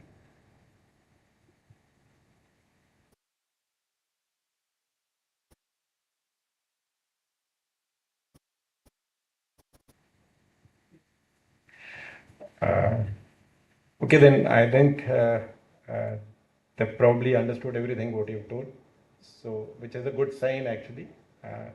So thank you very much. It was quite enlightening session on the entire process of your whole day operations inside your country and the way you manage it, and the great description you gave of very small, intricate processes which are there to ensure that it's free, not only free, fair, but also secure and without any frauds and other things happening. So thank you very much. Now I think actually I'm in dilemma because we had kept the break for lunch at 2 and it's 1:30. So I don't know. We can either break for lunch early or we can continue with the third session and then finally break for the lunch and the day. So, what do we do, sir? Second option is better. Okay. So we have anyway the next speaker with us. So, I don't know whether the kind of time zones we are joined by Anyway, it is lunch or there or not. So we can anyway go ahead with the third session also, and probably if possible we can conclude in next 40-45 minutes and then call it a day if possible. So I'll just go into the third session's tracks. Third session's is pillars, which will be actually I'll be putting up all the three now. So the inclusiveness pillar, that's inclusiveness and accessibility. So we had the scope of covering here that what are the mechanisms for physical accessibility at stations, and then is there any setup for assisted or home voting in addition to the normal voting processes at the polling station. And then braille and tactile materials for the people who are one way or other way having any disability. And then, of course, the language barriers. So, lingual diversification, multilingual information, and other things are they provisioned or not. This is a tier which we found very less compliance as such when we whatever data we took from the sources. So it's only 64% even on tier 1. But then might be that what we found that it's less documented. This is an area which is less documented. So that might be one of the reasons. So we may not be that hopeless on this. Because what we found that if you see the Commission on Rights of People with Disabilities, more than 186 countries are signatory to that. So I hope that the 92 countries out of those 186 which we have covered do have some procedure one way or the other. Maybe it is not documented, that's why we could capture it, to ensure that inclusiveness and accessibility is there for all on the day of polling. At the polling station. So if we see the deficit part, global deficit now here instead of compliance, so 49% we found there is a mandate for physical accessibility requirements. In 22% of the cases, that's around 20 EMBs out of the 92, the braille material or braille enabled things are there. Like in India, we have the ballot unit which is braille enabled. Then 26% of the cases, again around 24 countries out of the total set of 92 countries, we found that there is some kind of documented mechanism for home voting or institutional voting. So we go further into the mandate versus practice description here. So 79 countries describe a ramp or wheelchair provision in practice. So here, the thing with which I started explaining the lower percentage here is that maybe the things are not documented properly, or they're missing from where we are searching. So practices are there, probably the mandate and documentation is missing, or it's not reachable by us. So more than what the percentage shows, the mandate part, you have the practitioners part. So 79 countries describe a RAM or wheelchair. So accessibility for people with disabilities which require ramp or wheelchair was there in 79 countries, which is a good percentage, above 80% of the total set. So 68 countries describe some form of assisted voting. Okay, so description touching upon assisted voting is there. Documentation part is less. Again, 64% tier 1 compliance was observed here, which is lowest, but if you see one of the lowest, but if you see the otherwise the evidence or presence or discussion related to the requirements under this pillar, that is more than what is the normal compliance level. So again, we discussed the Australian accessibility program, so which includes even QR code Australian interpreter. So it bears a 91% accessible station rate with continuous innovation.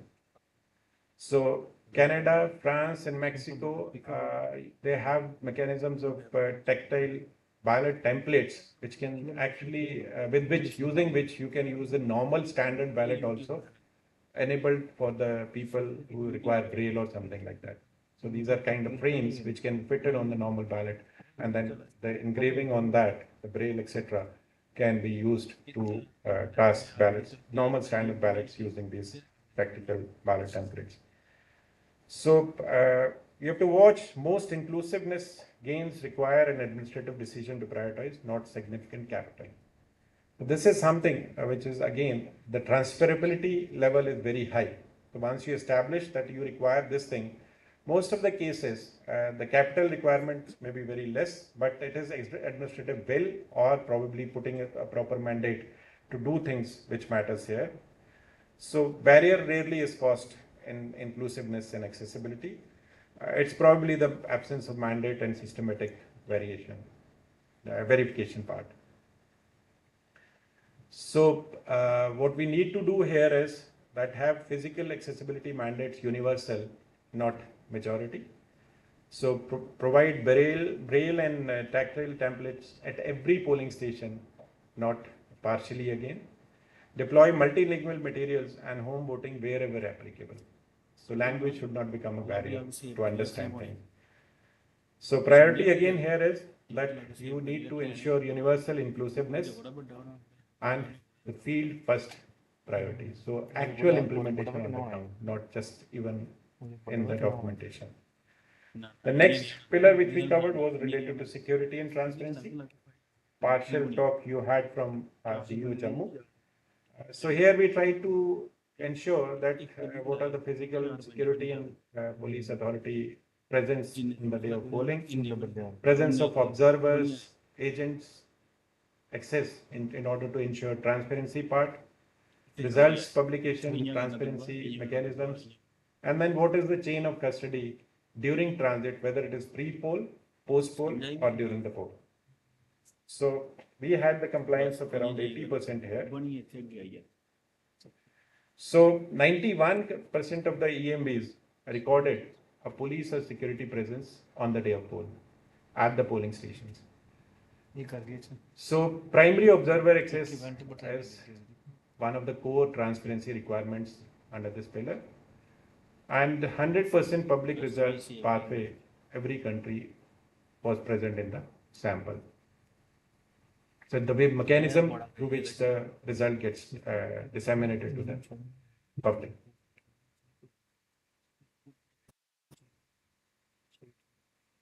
So weak link here, if you see 30%, 37% document police escort for post-voting transport. So once the voting is done, the post-voting transport, the recorded evidence what we found is only in 34 EMBs out of the 92, which is on a lower side. And only 14% we found a proper documented model of chain of custody, which is again a very weak area where probably the templates can be replicated and compliance can be improved. And only in 7% of the cases, GPS or real-time tracking of the polled material is undertaken. So observer access is not one transparency tool among many. It is the primary one as part of what we hold, and it predicts performance on every other indicator. And that's how the perception goes. The presence of the observers is a must. Real-time result portal, for example, the Kenyan example is there. So turn publication into a live accountability mechanism, which is another key transparency building measure. So concentrating the authority to call police in one designated presiding officer prevents disputes over control of the station. So who calls the police in case there is a problem at the polling station? So well-defined SOP, defining the authority and not having multiple authorities, because they can go to contradictory and cause conflict.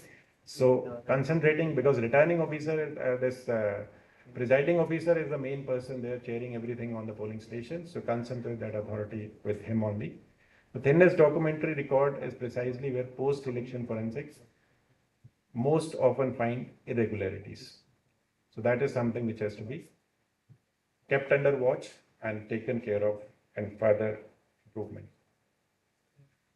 The last of the pillars Okay, of course, the pillar F, the conclusion part is that mandate numbered chain of custody forms for every material movement.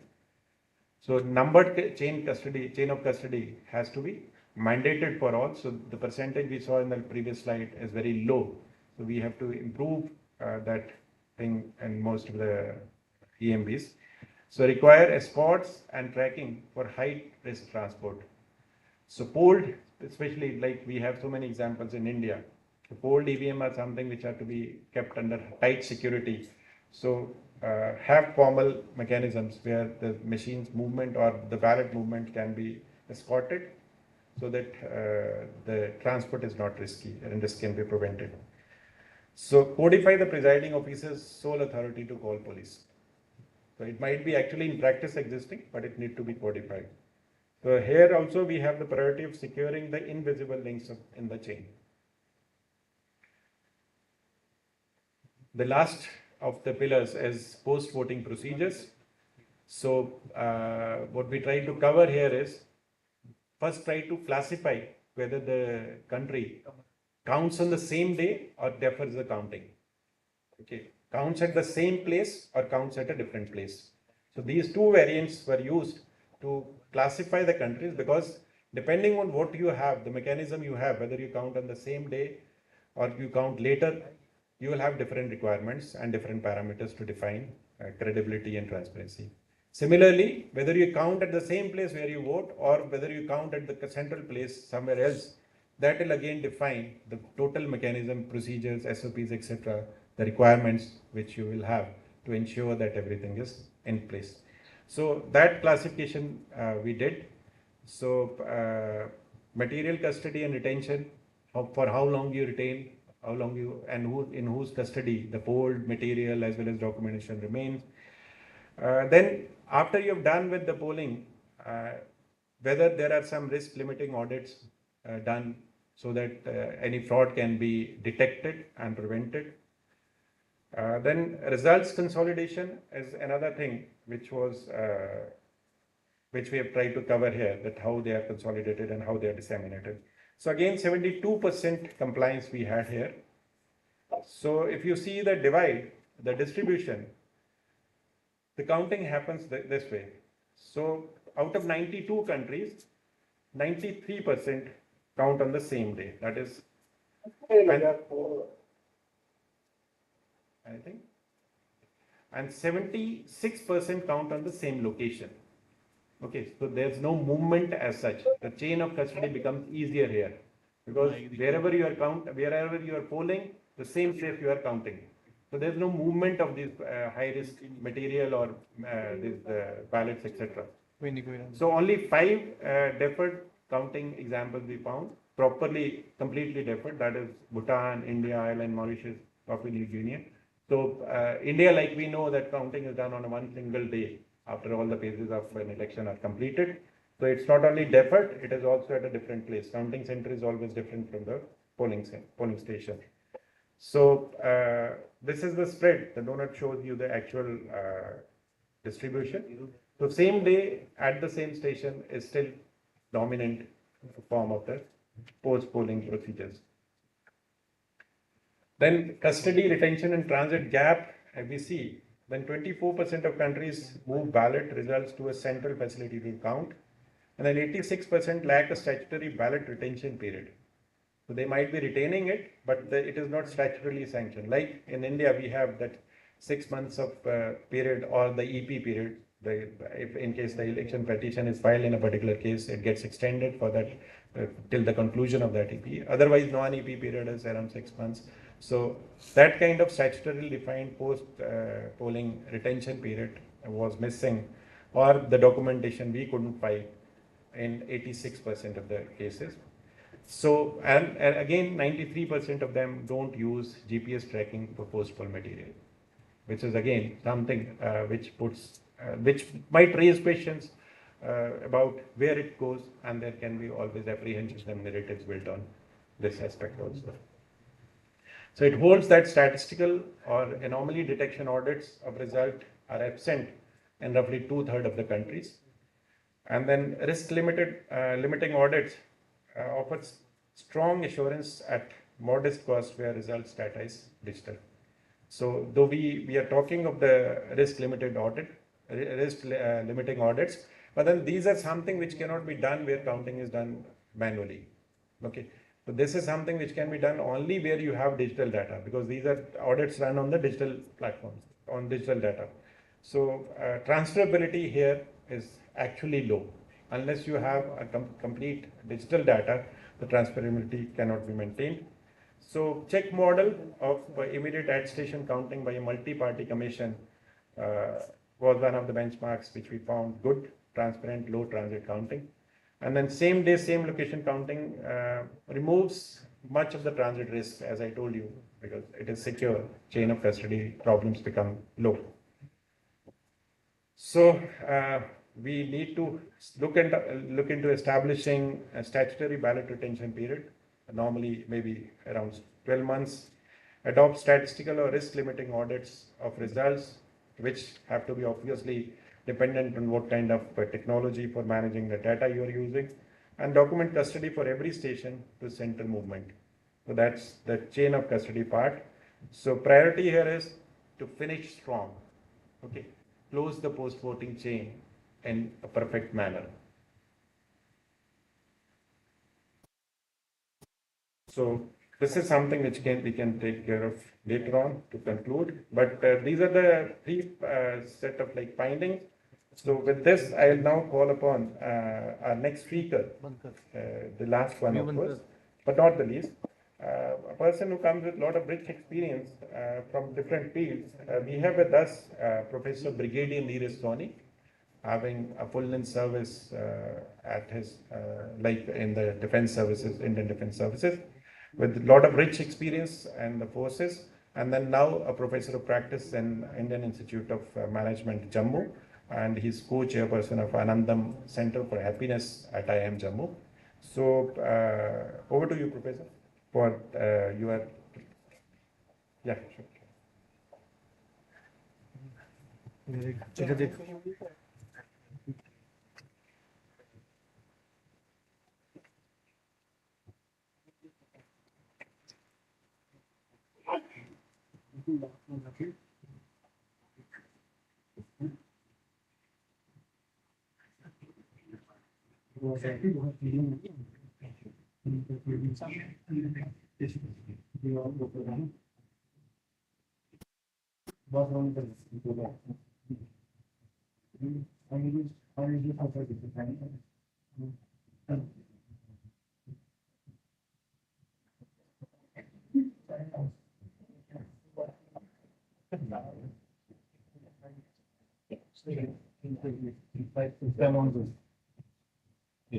The camera on.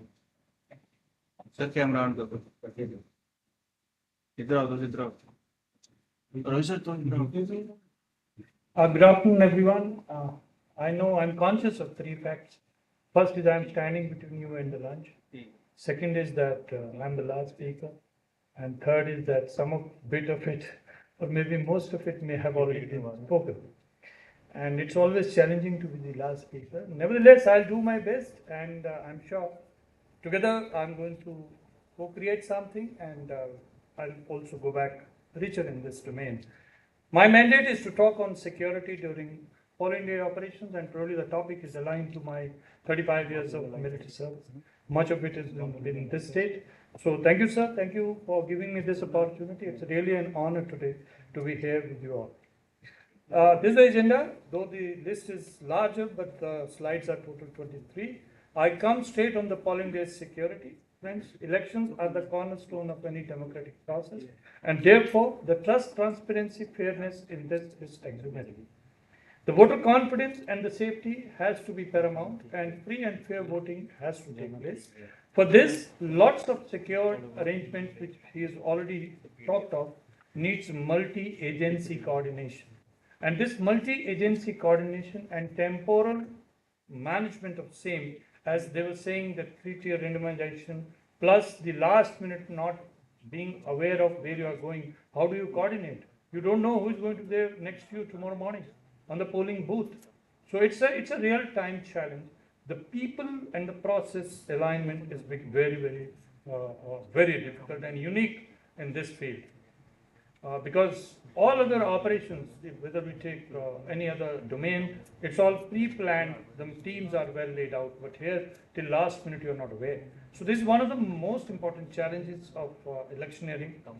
And the objectives of polling day security are, of course, maintaining the law and order, ensure uninterrupted polling processes, and facilitate peaceful movement and counting readiness thing, apart from securing polling process, infrastructure, material safety.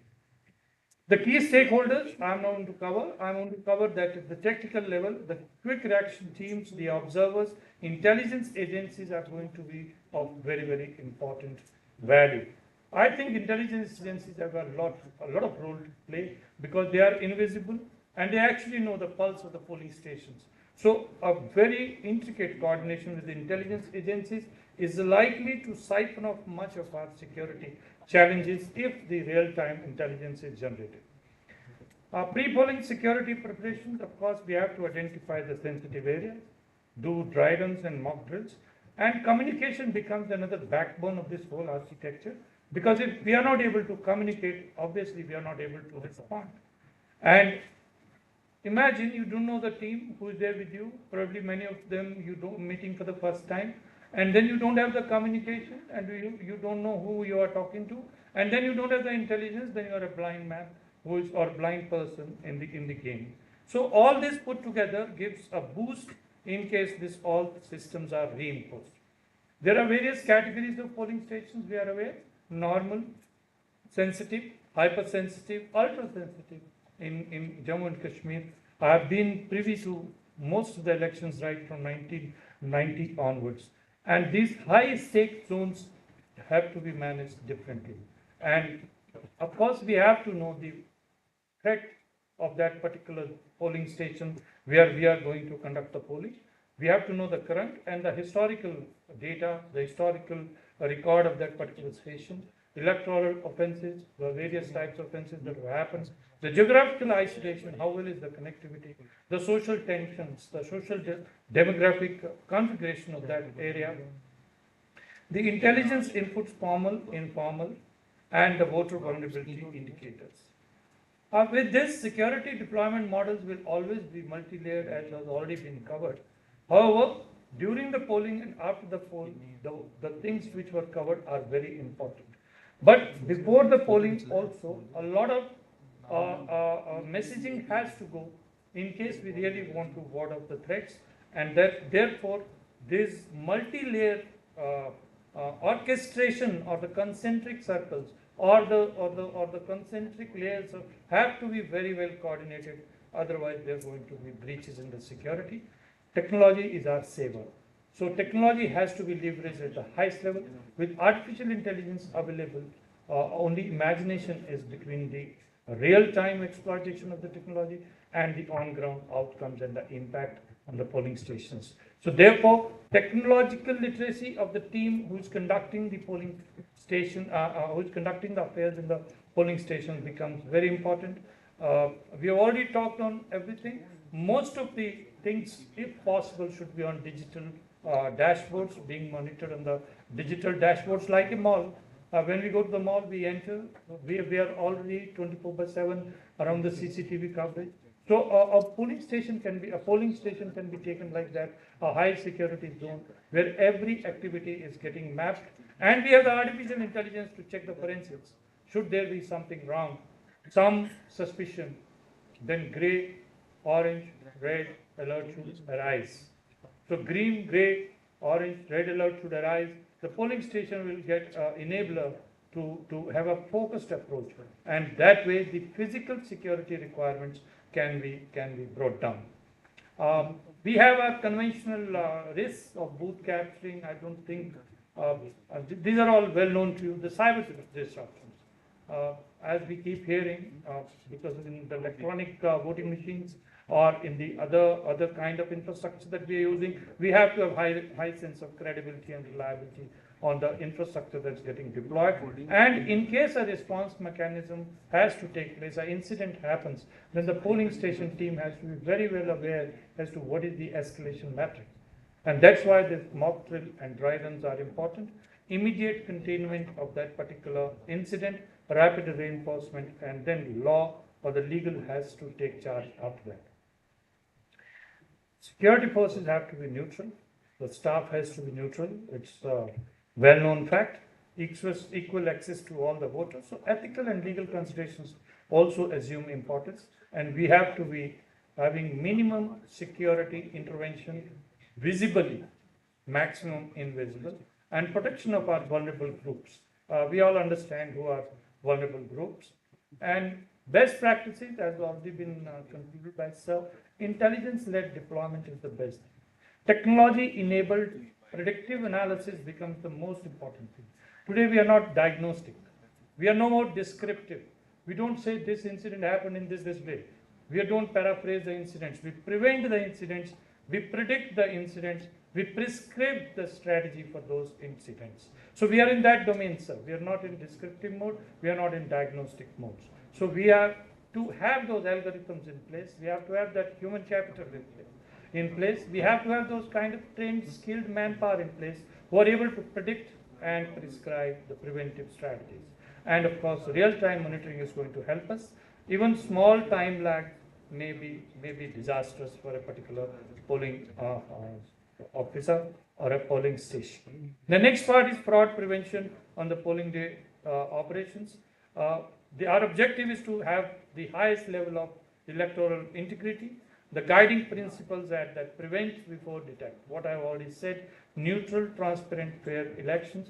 Common electoral fraud risks exist across the, I think, 92. I've done the global survey from my perspective through the artificial intelligence. Almost all the countries face same kind of challenges, which I will be talking in the global perspective. So electoral fraud risks continue to be across most of the democracies. Of course, in the extremely highly developed countries, it may not be there. As Sir said, that the security forces requirement itself is very less.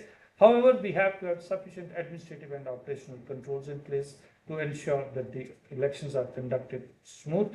At the entry point, we have to have sufficient regulatory mechanisms, identity verifications, and queue disciplines. Inside polling stations, we have to have controlled movements, guided movements, but not restricted movements.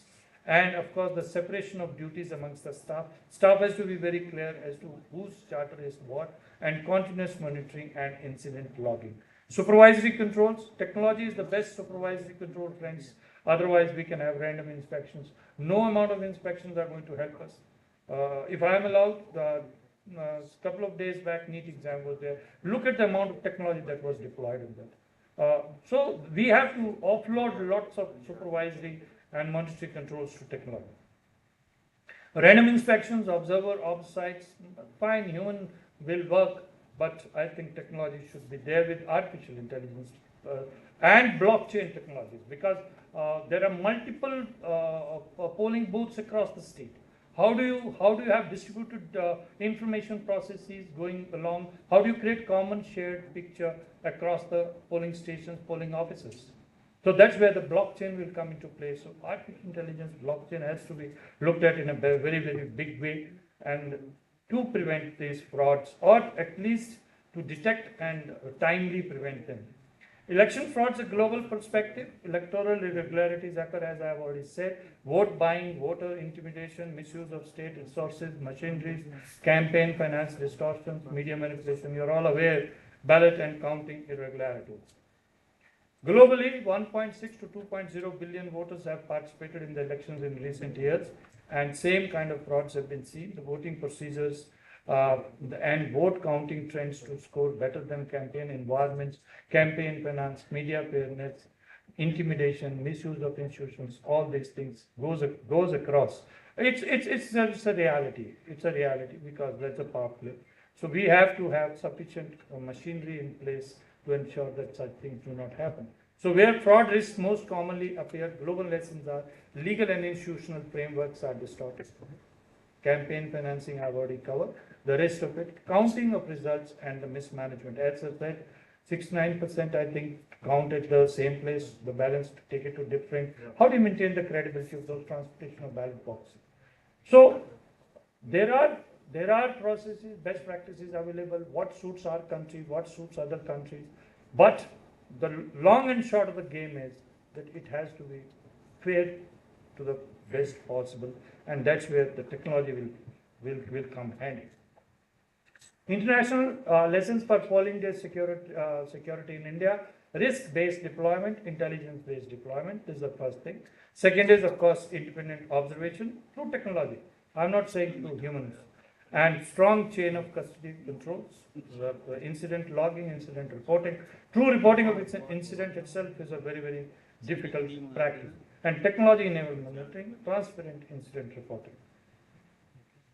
Coming to the manpower deployment, if we have to see, we require manpower at the polling stations, area domination, route securities, vulnerable pockets protection, minority areas, escort of polling personnel and materials, quick reaction teams, strong rooms, law and order management, candidates and voter security in high conflict zones.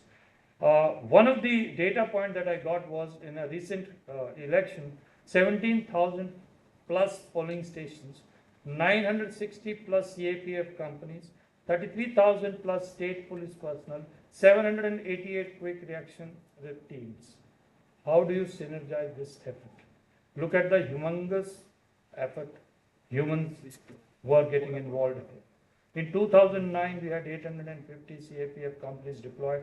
2014, 1,349. 2019, about 3,146. 2024, 3,400. These are all open source data. So what I'm trying to come at is, if we have sufficient technology robustness, and if we have, of course, the high developed civic sense, then of course all this can be brought down. However, that we are all have to introspect. Multi-layered interconnected security architecture, standard polling stations, we can require just about state police. Critical, we require CAPF also. Additional layers through the quick response teams and patrolling and threat-based pre-positioning of the troops. And in high conflict zones, we need the additional security forces and different types of security forces other than the CAPF. And then, of course, the technology is becoming the biggest enabler. In conflict-ridden zones, friends, we've been privy to elections in Jammu and Kashmir. We have studied the elections in Afghanistan, Ukraine, and Sri Lanka. 3 R's become very, very important in conflict-ridden zones are: one, first is risk. The government has to take the risk to conduct the elections. It's a small thing.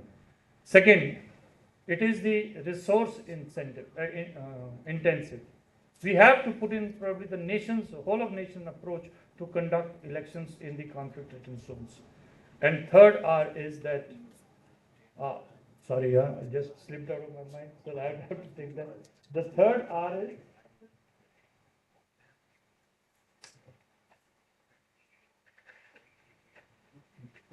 is, resolve. Resolve between the state and the non-state actors. So once these 3 R's are placed, the conflict zones will go through the elections.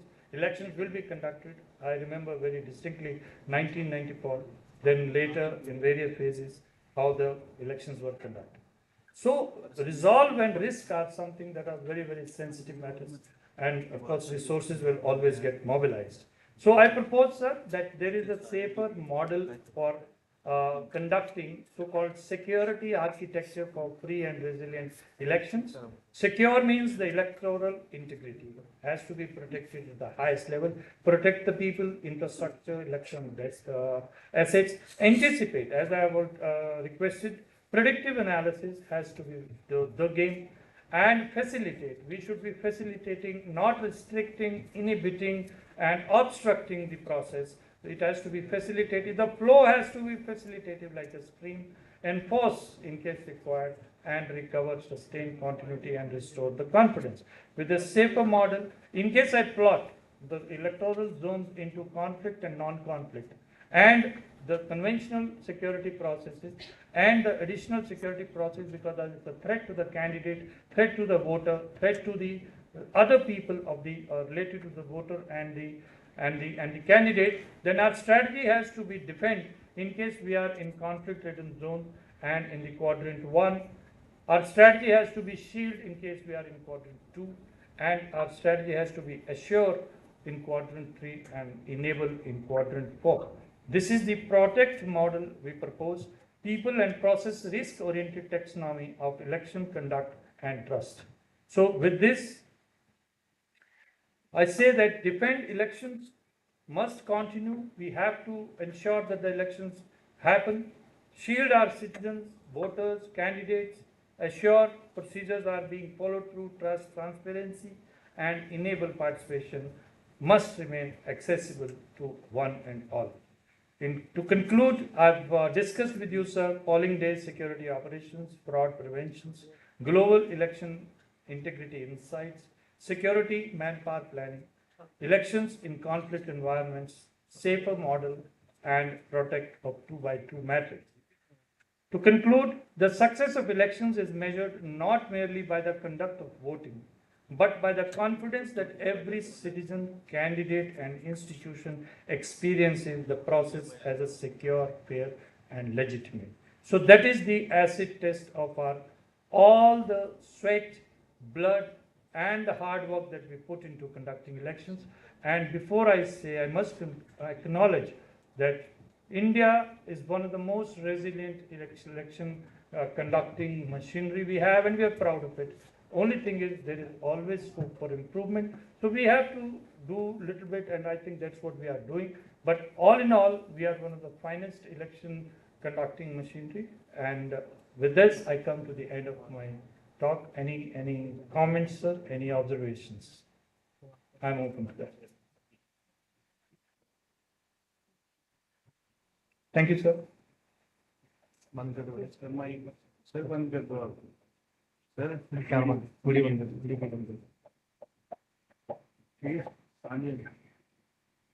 Thank you, sir. It was very enriching, and your safer model, it can be actually documented and post maybe in one's later stage of our extended studies only, because we are not going to leave it here only. We are going to progress further on this. So any questions related to anything rather before we close the day from anybody, online or offline? Yeah. Good afternoon, sir. Yeah, good afternoon, Vibes. Actually, I want to clarify one thing, to ask one thing. What kind of resilience, you have done a study of different EMBs, I think 92 EMBs. So what kind of resilience in general the EMBs have on the poll day? Okay. See, resilience is something which will get built up when you have proper mechanisms to ensure that whatever you want to whatever you want to do against a particular risk, expected risk, becomes actually a routine for you. And what we found is that countries which adopt the things towards like taking it backward from various pillars, like 7 pillars we talked of. So taking it backward from pillar 2, 3, 4, 5, 6, 7 towards pillar 1 is probably the model of resilience here. Because unless the practice or operation which you want to conduct to ensure that a risk does not happen and you are resilient to protect yourself from that risk, unless it gets documented in the form of a statutory law, procedure, whatever, in the form of a legal framework in our pillar 1, the resilience cannot be built. Because if you leave it to the process, do not document it as part of your law, legal framework, the resilience is not going to actually happen, because it will then become an operational efficiency. Like some place you will have it being implemented, because operationally people will be good confining to whatever model the EMB or the authority wants to do. But since it is not mandated through law, its uniformity will be actually questionable and it will always vary. So resilience gets built into the system when we actually take a practice and we find that it can actually prevent something from happening, something wrong from happening, and then we integrate it with our legal framework so that it becomes a routine thing for us, and it actually takes us to the actual resilient mode. I hope I have answered what you wanted to know. Thank you. So any other queries?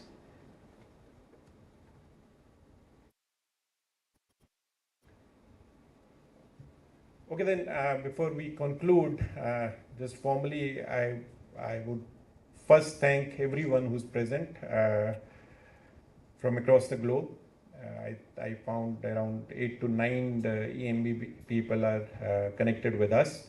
So thanks to each one of you who's connected to us globally, and to your election management bodies also who have actually allowed you to be part of this conference.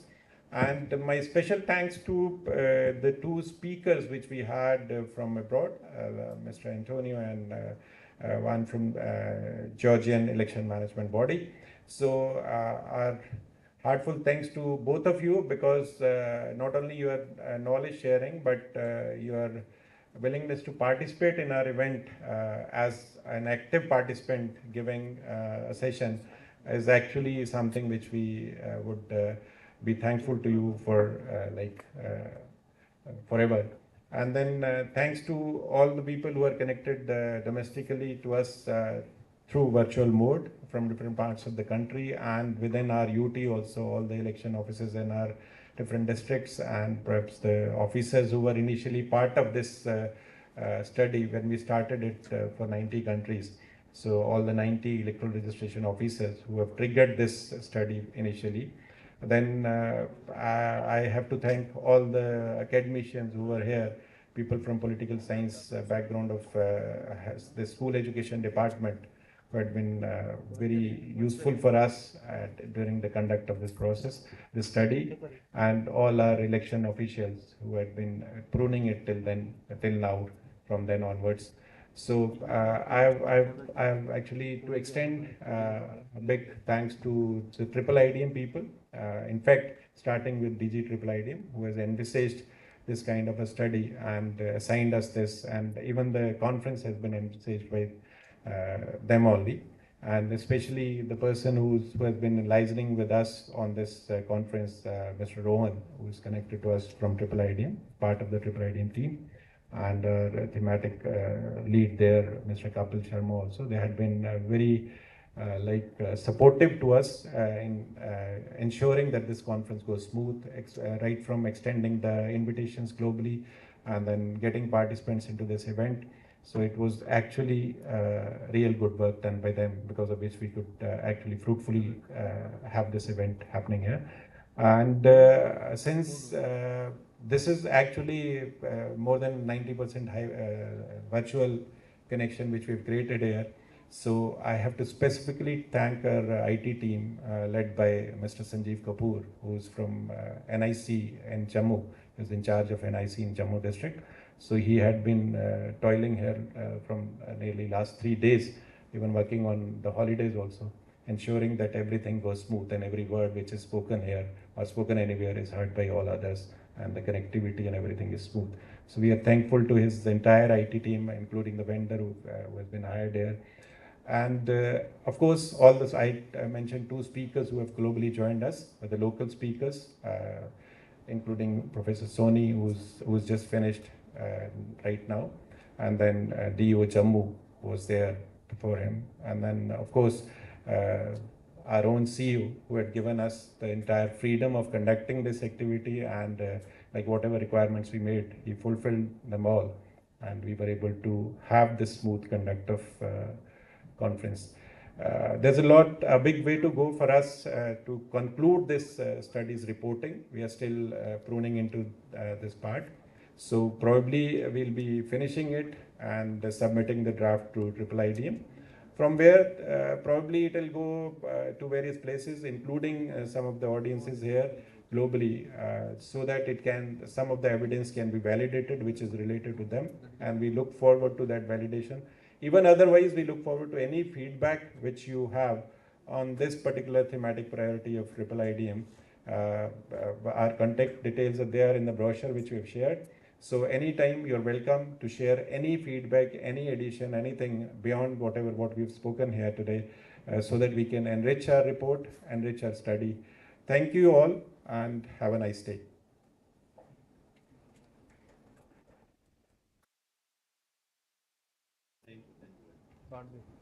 कर दे